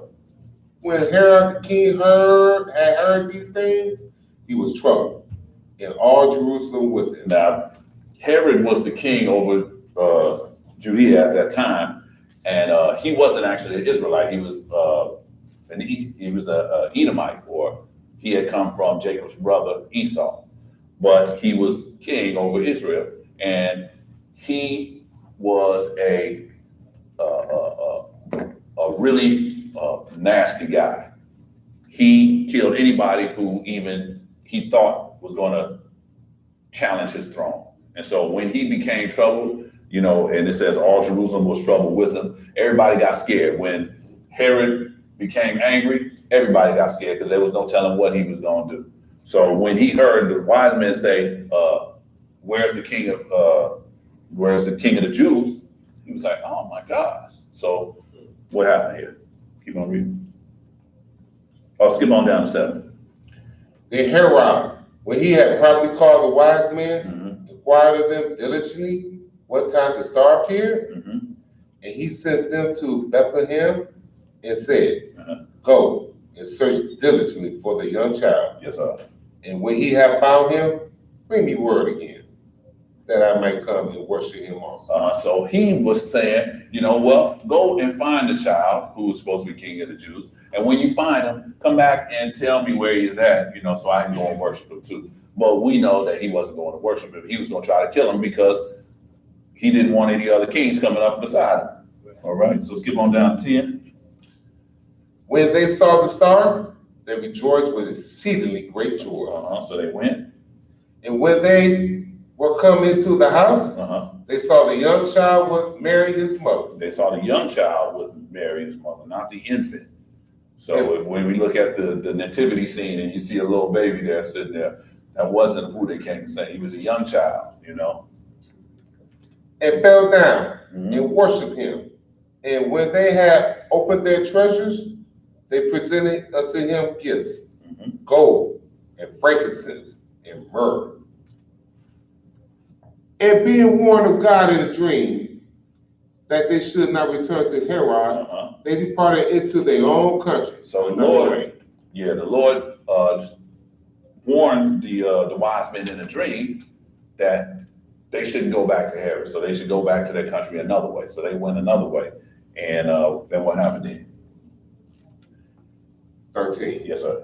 And when they were departed, behold, the angel of the Lord appeared to Joseph in a dream, saying, Arise, and take the young child and his mother, and flee into Egypt.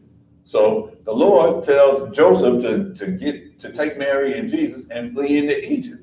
You want to read? And be thou there until I bring thee word, for Herod will seek the young child to destroy him. So he said, go into Egypt because Herod is going to seek to kill Jesus. Now, why is he going to send them into Egypt? If the Israelites look like the people who are in the land now, who say that they're Jews, then when they went into Egypt, they would have been easily identifiable. They would have said, hey, look at these white people walking around here. They got, and he could have just came and got them. But they went to hide among people that looked like them. Right. So that's where they went. So Jesus here went to hide among people that looked like him. But we're going to see another guy. Let's go to Acts 21.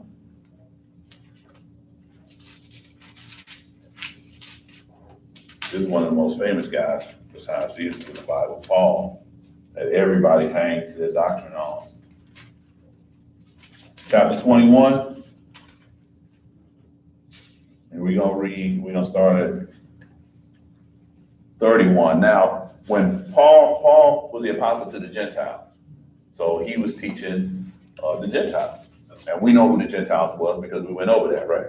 And so he was teaching them, and some of the Jews or the Israelites were mad at him because they said that he was teaching people not to follow the law and to not circumcise their children. And so when he came here, they was going to get him. So let's start at 31 when they actually put the hands on him. Go ahead. And as they went about to kill him, And when they went about to kill him, Titus came up to the chief captain of the band, that all Jerusalem was in an uproar. So somebody went and told the police. They said, there's something happening down there. Keep on reading. Who immediately took soldiers and centurions and ran down unto them. And when they saw the chief captain And when they saw the police, and the soldiers, they left beating up Paul. Right, they were beating Paul, and they were going to kill him. But when they saw the police coming, they ran. Right. Keep on reading. 33. Then the chief captain came near and took him and commanded him to be bound with 2 chains. Look, the police wasn't even getting it right back then. He was the one getting beat. And when the people run away, they put him in handcuffs.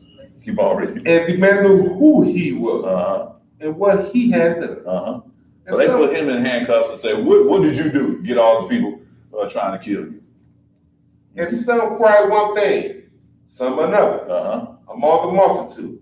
And when he could not know the certainty for the tumult. So people were just shouting out, well, he did this and he did that. They were shouting out different things. So he really didn't know why they were trying to kill him. He commanded him to be carried into the castle. So he took him. And when he came upon the stairs, so it was that he was born of the soldiers for the violence of the people. For the multitude of the people followed after, crying, away with him. So then, after they got done beating him up, and the soldiers started taking him away, they was following after him, saying, "Hey, let us kill him or do away with him." Keep on reading. And as Paul was to be led into the castle, Yes, sir. he said unto the chief captain, "May I speak unto thee?" Who said, "Canst thou speak Greek?" So he said, "Can I speak to you?" And he said, Who said, Can you speak Greek?" Art not thou the Egyptian, which before these days madest and uproar, Made us an uproar. and led us out into the wilderness, 4,000 men that were murderers? So look, the centurion who grabbed Paul thought he was an Egyptian. So he couldn't tell the difference between the Egyptians and the Israelites here, right? So we see even back then, you couldn't tell the difference between Israelites in Egypt, and even in Paul's time, they still look the same. So we can't say that they didn't look the same. 39. But Paul said, "I am a man, which am a Jew of Tarsus, Yes, sir. a city in Cilicia, Citizen. a citizen of no mean city. And I beseech thee, suffer me to speak unto the people." So he said, "I am a man which am a Jew." So he said, "No, I'm an Israelite. I'm not an Egyptian. I'm not." Well, he didn't want to be the guy who was led the people out, the Egyptian who made uproar and led the murderers out. But anyway, he wasn't even an Egyptian, and so he told them. So we see that Israelites and the Egyptians looked alike. Right? The descendants of Shem and the descendants of Ham are similar looking people as far as shades of skin.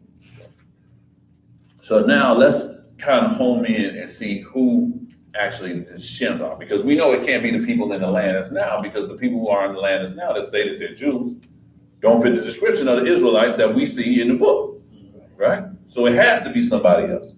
So we're gonna check it out and see if we can find, according to scripture, who they are. So let's go back to Deuteronomy 28.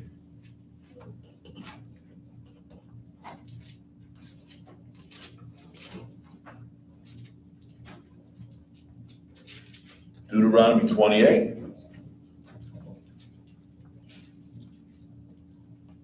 And we're going to start at verse 15. Now, in Deuteronomy 28, it starts off, the Lord starts telling Israel or the Israelites what will happen if they keep his commandments and do his statutes and keep all of his laws. And so he starts telling them all the blessings that's going to happen to them and how they're going to be first and all these things.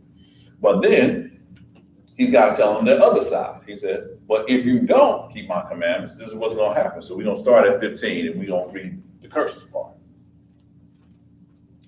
"But it shall come to pass, if thou wilt not hearken to the voice of the Lord thy God, to observe to do all his commandments and his statute which I command thee this day, Yes, sir. that all these curses shall come upon thee and overtake thee." All these curses shall come upon you and overtake you. Now, we already read that the Negroes here are not descendants of Ham. We read that in the Zondervan's Bible, Compact Bible Dictionary. So let's see if these curses that befall the Israelites fit anybody that we can see. So keep on reading. "Cursed shall thou be in the city, and cursed shall thou be in the field. Cursed shall be thy basket and thy store. Let's get down to 25. The Lord shall cause thee to be smitten before thy enemies. Thou shalt go out one way against them and flee 7 ways before them, and shall be removed into all the kingdoms of the earth." So you shall be removed into all the kingdoms of the earth. It doesn't say you're going to migrate there. You're going to be put there. You know? Let's keep on down to 30. 28. No, let's go on to 30. Oh, no, go ahead to 28, yeah. The Lord shall smite thee with madness, madness, and blindness, blindness, and astonishment of the heart. astonishment of the heart. The things that we see, we're gonna be looking amazed at it. Skip on down to 30. Thou shalt betroth a wife, Thou shalt betroth the wife. and another man shall lie with her. And another man shall lie with her. This is what happened to the descendants of slaves here in the Americas. If a man had a wife, the master could take her whenever she wanted to. And as a matter of fact, if he thought that another man was more fit for the girl than him, then he would take a man's wife away from him and give him to somebody else. So he said, you shall betroth the wife, you shall have a wife, but another man shall lie with her. Keep on reading. Middle 30. Thou shalt build a house, and thou shalt not dwell therein. Oh yes, we built many houses and didn't live in. Thou shalt plant a vineyard, and shall not gather the grapes thereof. Skip down 32. Thy sons and thy daughters shall be given unto another people. Thy sons and thy daughters shall be given unto another people. And thy eyes shall look, and fill with longing for them all the day long, and there shall be no might in thy hand. So we're not going to have any power in your hand to stop them from taking your sons and your daughters. Skip on down to 34. So that thou shalt be mad for the sight of thy eyes, which thou shalt see. Oh yes, we mad all the time. Yes. Mad all the time. But if we didn't know prophecy, we would be mad all the time. Yes. But since we know prophecy, we know what's going to happen, and we know that there's a good end to this. Yes. So let's go on down to 37. And thou shalt become an astonishment. An astonishment? A proverb. Proverb. And a byword. Byword. You know what a byword is? It's the names that people give you, like Negro, Afro-American. We are the only people here in the Americas who don't really have a nation that we belong to. We've been Negroes, we've been African Americans, we've been Black, we've been Afro-American. What are we, man? Keep on reading. Among all nations, whether the Lord shall lead them. But with all the nations, where the Lord shall lead thee. So not just here, but elsewhere, when you see Black people, they have these bywords for them. Like I was just looking at a video of this white South African, and he the name that they called him, what is it, Ziffer or something like that, but it's equivalent to the name nigger here in the Americas. And this guy, this was just a week or two ago. He was at a resort with a bunch of white people, and he was like, hey, look at this, man, it's a great day, and not a zipper in sight. He has since got fired from his job though, so that's good. But it's not just here; it's everywhere where we find ourselves that there's going to be a byword or a name for us that's not actually a name. Skip on down to 43. The stranger that is within thee shall get up above thee very high, and thou shalt come down very low. The stranger that is within thee shall get up very high, and thou shalt come down very low. If you look in any African American neighborhood, who owns the nail shops? Who owns the stores? Who owns the gas stations? Yes. I haven't been in a neighborhood where I've seen that we have owned all this stuff, but the strangers come and they bring their businesses there, and they, even if you look, Brother Bowie had the example that he talked about even the Mexicans, how when they first come around with the lawnmower and they're mowing your lawn, and stuff like that. He said, and then after the next year they come and they got the big lawnmower, and they come up with the big truck, that they got. They said, and then next thing they come with the trailer, and they open up the back and they come riding out on the lawnmower and stuff like that. But even everyone that comes into our neighborhoods and our communities seems to prosper, except for us, and that's according to the curses that he put on us for not keeping his commandments and his statutes. Yes. So let's get down. What do we do? 46. 46, go ahead. And they shall be upon thee for a sign and for a wonder, and upon thy seed forever. And these things that's happening to us shall be upon us for a sign, so you will know who Israel is. Because we already talked about why it's important to know who Israel is, but now these signs are going to be upon Israel so that people will know who Israel is. And it's going to be a sign forever. And now we don't see the people who say that they are Israel or who are living in the land now going through this stuff. They tried to mention the Holocaust, and that was bad, and that was a tragedy, but it still doesn't fit what we're reading right here.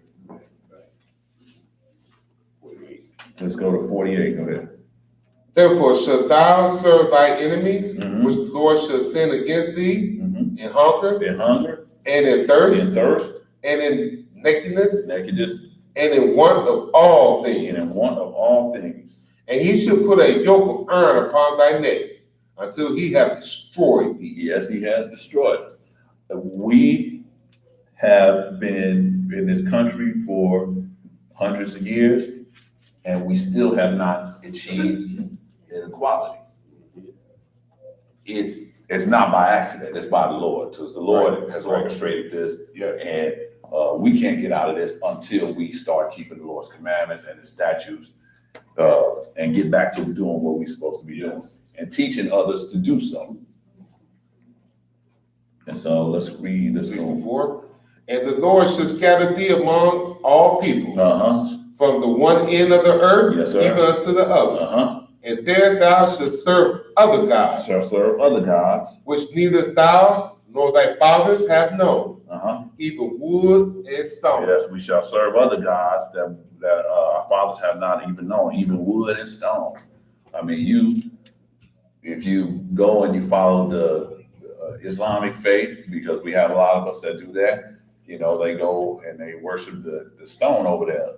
And where's that? But it's the Kaaba stone. But they go to this stone every year, and then we have, if we go into a Catholic church, we see the stone statues there. We see wooden crosses and all these things. These are idols. These are the idols of wood and stone that we're going to serve. All right, keep on reading. 65. And among these nations shalt thou find no ease. We shall find no ease. Neither shall the sole of thy foot have rest. But the Lord shall give thee their trembling heart, and a failing of eyes, and sorrow of mind. This has been our plight for forever, since we have been here in this country. I mean, things seem to get better, and then things stay the same. We move a couple steps, back. It's never been a constant moving towards equality. And we're never going to get there because the Lord has set it up that way.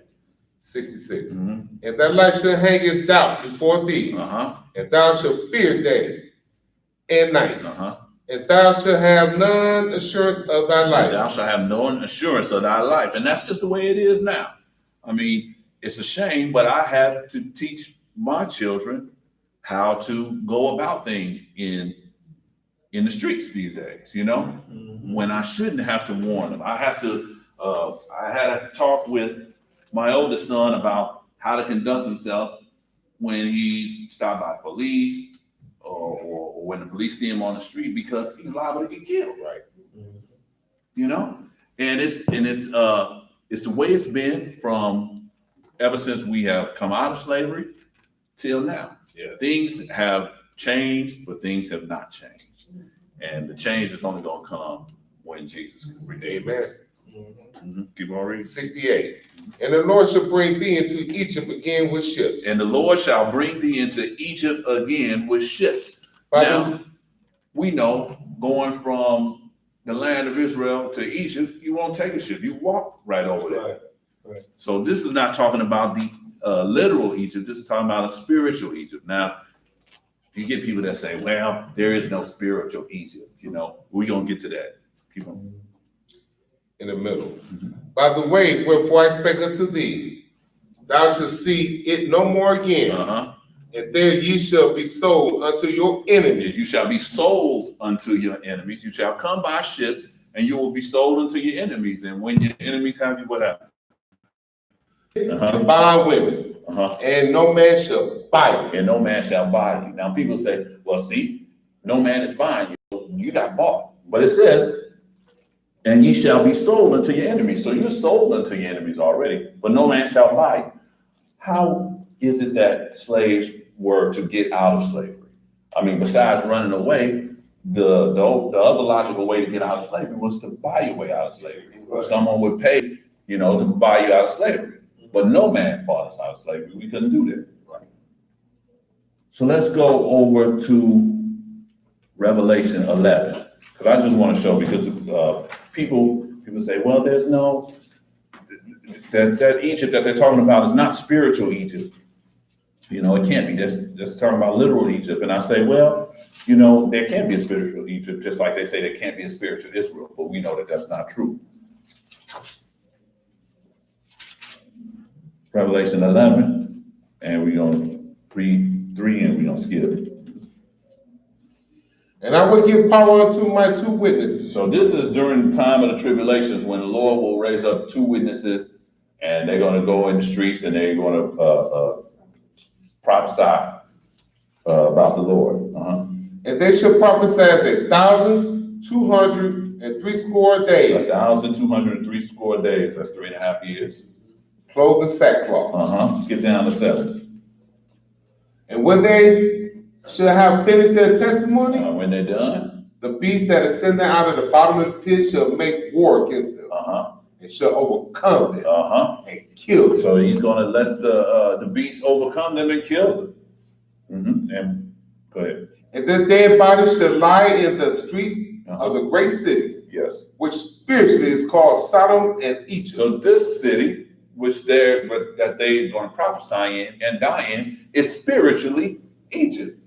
So this is a spiritual Egypt, even though this is keep on reading. Where also our Lord was crucified. And where was our Lord crucified? That's Israel, right? So he's calling Israel spiritual Egypt. So the Egypt that he's talking about in Deuteronomy 68 is a spiritual Egypt. It's a bondage, land of bondage. Let's get back over to Acts 7. I just want to put this spiritual Egypt thing out of people's minds. Acts 7.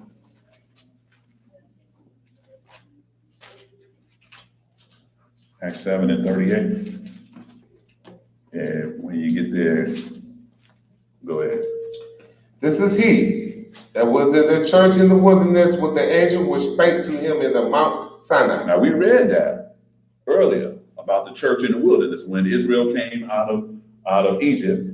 The congregation there was the church, or the congregation. Yes, keep on. And with our fathers who received the lively oracles to give unto us. Keep on reading. To whom our fathers would not obey. We didn't obey them, and that's the reason why the Lord put the curses of Deuteronomy 28 on us. But thrust him from them, and in their hearts turned back again into Egypt. In their hearts, they turned back again to Egypt. So they didn't actually physically go back to Egypt, but in their hearts, they turned back to Egypt. This is a bondage. This is a bondage, a land of bondage or a mental bondage. So this is a spiritual thing that we're talking about. So there can be a spiritual Egypt. There can be a spiritual Egypt here, or there can be a spiritual Egypt in the land, depending on how the people there is conducting themselves. We were in spiritual Egypt here when we were in bondage. We still are in bondage, just not in chattel bondage, but we still are in bondage. Yes. So let's go over to Isaiah 42. And we're gonna see whenever a prophet is describing Israel and the stuff that's gonna happen to them, there's only one people who this sounds like. Isaiah 42. We're gonna read 19 and we're gonna skip. Who is blind but thy servant? Yes, but my servant, which is Israel, we are blind. Or deaf as my messenger that I sent. That we were the messenger that he sent. Who is blind as he that is perfect? And blind as the Lord's servant. Yes, sir. Seeing many things, but thou observest not. Open the ears, but he heareth not. Skip down to 22. But this is the people robbed and spoiled. This is the people robbed and spoiled. He's talking about Israel here.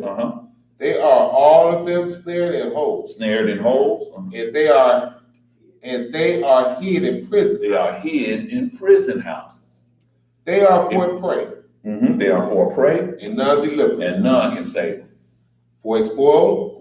And none save, restore. So they take away from Israel, and nobody's gonna say, let them get it back. You know, we actually I was looking at the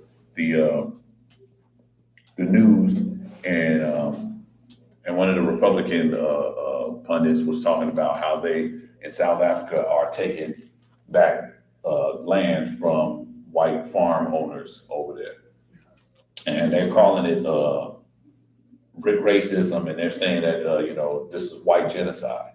But they're just taking back the land, which was actually theirs to begin with, And they went after apartheid was abolished out there, which was very recently, actually longer than we were in slavery. But when it was finished out there, the government tried to amicably get the land back that they had took by giving the farmers, compensation for the land. But that was 10 years ago. And 10 years ago, they had, they maybe made up around 8 or 9% of the people there, but owned 90% of the land. Right. And even 10 years later, they still own 75% of the land. And the government said, this is not working. We trying to do this the right way, and we just gonna take the land. And so they taking the land back, and people are up in arms about it, but it wasn't their land in the first place. Right. I mean, it's just like, my brother said something funny. He said, it's just like, I go and I steal a car and I bring it home over here on another place, and I give it to my son, and my son is driving around the car, and then he goes driving around, and the owner of the car sees it and goes to take the car back. But the son's like, no, this is my car. My dad gave it to me, but it wasn't his car in the first place. Right. You know what I mean? Right. And that's the same thing that's happening with the land. Yes. But keep on reading. 23. Who among you will give ear to this? Who will give ear to this? Who will hearken and hear for that time to come? Who will listen for the time to come? Will you listen for the time to come? Who Jacob for a spoil? Who gave Jacob for a spoil? Who gave Jacob for a spoil and Israel to the robbers? Now, who gave Jacob to the spoil and who gave Israel to the robbers? Did not the Lord? Yes, he did. It was the Lord who did this to us. He is our only way out of this. He against whom we have sinned. He against whom we have sinned. For they will not walk in his ways. Neither were they obedient unto his law. We weren't obedient to his law, and even this day we are not. But we are trying to walk the way he told us to walk from the beginning. Keep on reading. Therefore, he hath poured upon him the fury of his anger and the strength of battle. And it has set him on fire round about. And we are on fire. Even to this day, we are on fire round about. Yet he knew not. Yet we knew it not. And it burned him. Yet he laid it not too hard. Too hard. Because we are like that now. We are still people who don't, descendants of slaves here in America who don't know that they are actually the descendants of the Israelites are on fire round about. And they don't know why. They just think it's become a normal thing for us, but it's not a normal thing. We weren't like this before, right? But as we sinned, we had to get punished by the Lord, right? Because He chastised His kids. So let's go over to Isaiah 51.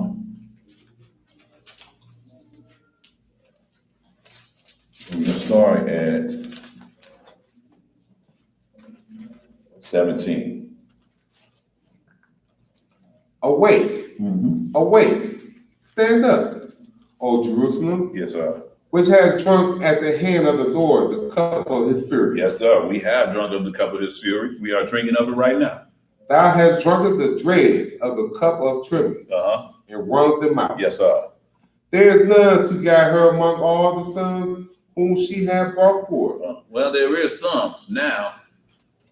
We here. Go ahead. Neither is there any that taketh her by the hand of all the sons that she hath brought up. Yes, sir. These two things are come unto thee. These two things have come unto thee. Who shall be sorry for thee? Who's gonna be sorry for you? Desolation. You didn't keep the Lord's commandments. Who's gonna be sorry for you? These two things have come unto you. What is it? Desolation. Desolation And destruction. and destruction. And the famine. The famine, that's desolation.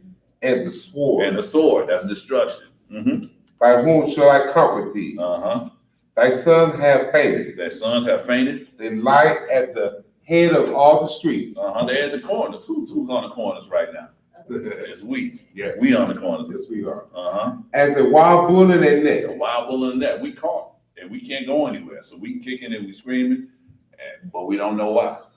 Mm-hmm. They are full of the fear of the Lord. Uh-huh. The rebuke of thy God. Yes, sir. Therefore, hear now this. Yes.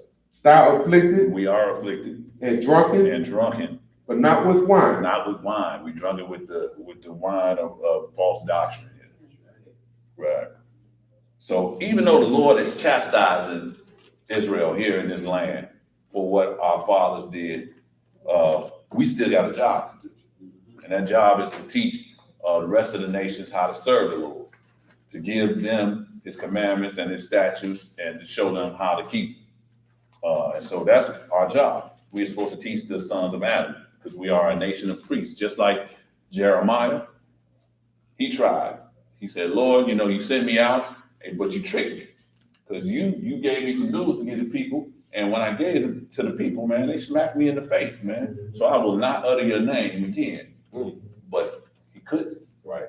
Because the word of the Lord in him was like a fire shut up in his bones, and he could not forestall. He had to say something. Yes. Right. Just like Jonah. Jonah tried not to go to Nineveh and give him the news. He tried to run away, and the Lord had him in the belly of the deep and had him in there for 3 days and 3 nights, and then spit him out. And he had to go do what the Lord said. So we're gonna have to do what the Lord said. Our job is to show the rest of the sons of Adam what they need for salvation and how to get there. But first we need to clean ourselves up, which is what we're doing right now. Okay. So let's go over to Romans 11. As I said, we were going to read that again. Okay, Romans 11. Mm-hmm. Then we're going to start back at 1. I say then, have God cast away his people? Has God cast away his people? God forbid. God forbid.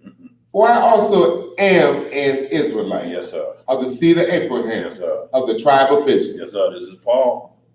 God hath not cast away his people, which he foreknew. He has not cast away his people.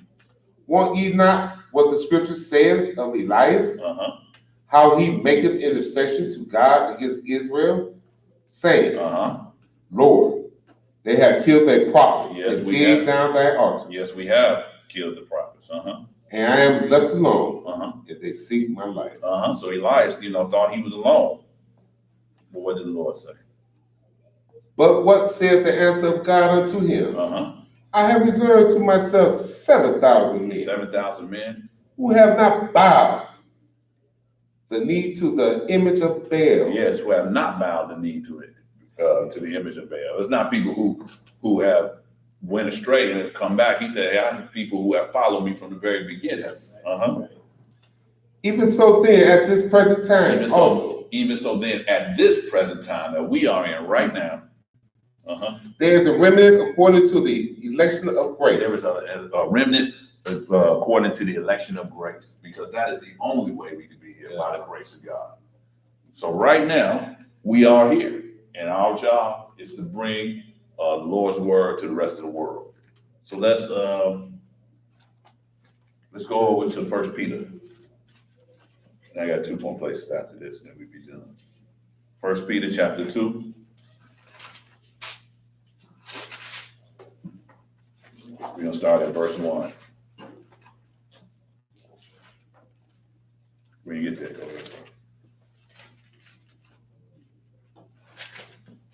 Wherefore, laying aside all malice, Wherefore, laying aside all malice, and all guile, and hypocrisies, and hypocrisies, and envies, yes, sir, and all evil speaking, and all evil speakings, as newborn babes, desire the sincere milk of the word, as newborn babes as we are to be, who desire the sincere milk of the word, that ye may grow thereby. If so be ye have tasted the Lord is gracious. Yes. To whom coming as unto a living stone, disallowed indeed of men, but chosen of God. But chosen of God, and precious. And precious, yes, sir. Ye also, as lively stones, are built up a spiritual house. Yes, sir. And a holy priesthood. A holy priesthood is what Israel is. To offer up spiritual sacrifices. Yes, sir. And acceptable to God by Jesus Christ. Yes, sir. Skip down to 9. But ye are a chosen generation. But ye are a chosen generation. Israel, you are a chosen generation. A royal priesthood. A royal priesthood. And holy nation. A holy nation. A peculiar people. A peculiar people. That ye should show forth the praises of him who have called you out of darkness into a marvelous light. Yes, sir. He's called us out of darkness into a marvelous light. And we ought to let that light shine. Keep on reading. Which in time past were not a people, but are now the people of God. Yes, sir. Which had not obtained the mercy. Yes, sir. But now have obtained mercy. Yes, sir. Dearly beloved, I beseech you. I beseech you. As strangers and pilgrims. As strangers and pilgrims. He always reminds Israel that they've been strangers in lands where he's brought them to. So he always, reminds us that, we need to be diligent in helping the strangers because we were once strangers in the land. Keep on reading. Abstain from fleshly lust, which wars against the soul. War against the soul, Having your conversation honest among the Gentiles. Having your conversation honest among the Gentiles or the people who you showing.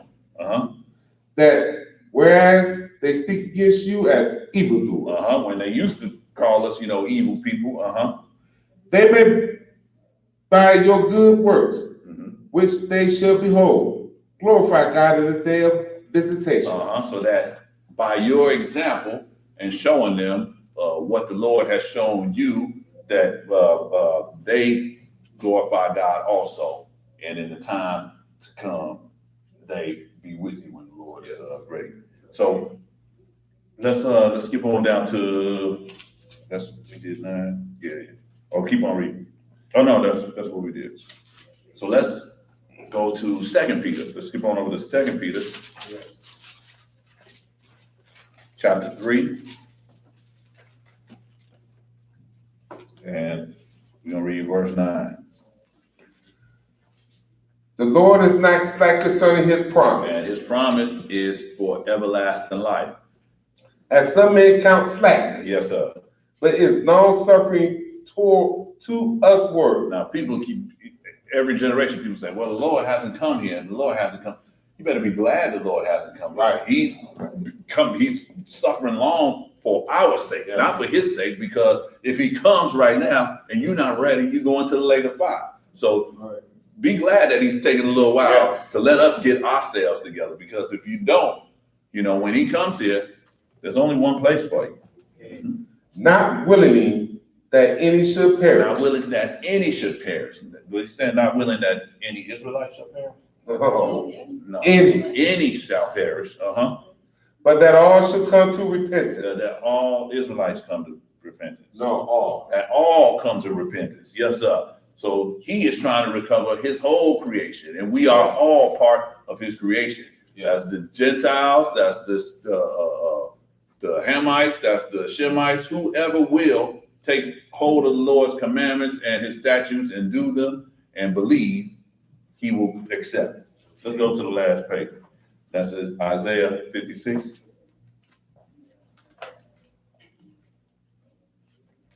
Israel, we still have a job here, and that job is to show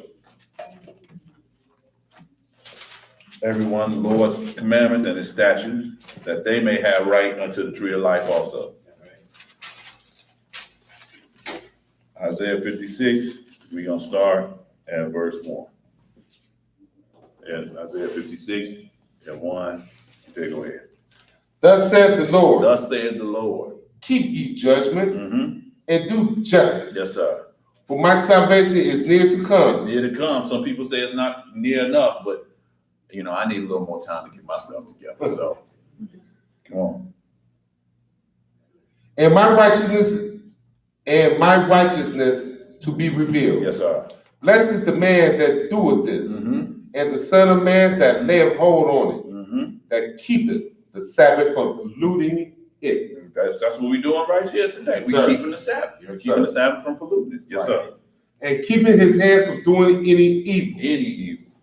Neither let the son of the stranger Uh-huh. have joined himself to the Lord. So neither let the son of the stranger, who is not an Israelite, that have joined himself or herself to the Lord, Speak, Uh-huh. saying, Uh-huh. the Lord hath utterly separated me from his people. Yes, sir. Neither let the eunuch say, behold, I am a dry tree. Yes, sir. For thus saith the Lord unto the eunuch that keep my Sabbaths, That keep my Sabbaths, and choose the things that please me, and choose the things that please the Lord. and take hold of my covenant. Take hold of his covenant. Even unto them will I give in my house, and within my walls a place and a name better than of sons and of daughters. Yes, sir. I will give them an everlasting name that should not be cut off. This is everlasting life. Yes, sir. Also the sons of the stranger Yes, sir. that join themselves to the Lord to serve him To serve him, and to love the name of the Lord, Lord, and to love Jesus. to be his To servant, be his servant. everyone that keepeth the Sabbath from polluting it, Everyone that keepeth the Sabbath from polluting it. and take hold of my covenant. Take hold of my covenant. Even them will I bring to my holy mount, Yes, sir. and make them joyful in my house of prayer. Yes. Their burnt offerings and their sacrifice shall be accepted Yes, sir. upon my altar. For my house shall be called a house of prayers for all people. For a house of prayer for all people. It is Israel's job to teach the rest of the sons of Adam the Lord's ways, because unto Israel was given the promises, was given the covenant, was given the adoption, and everything else. So it is important to know who Israel is, because through Israel, Jesus told us that salvation is of the Jews. Yes.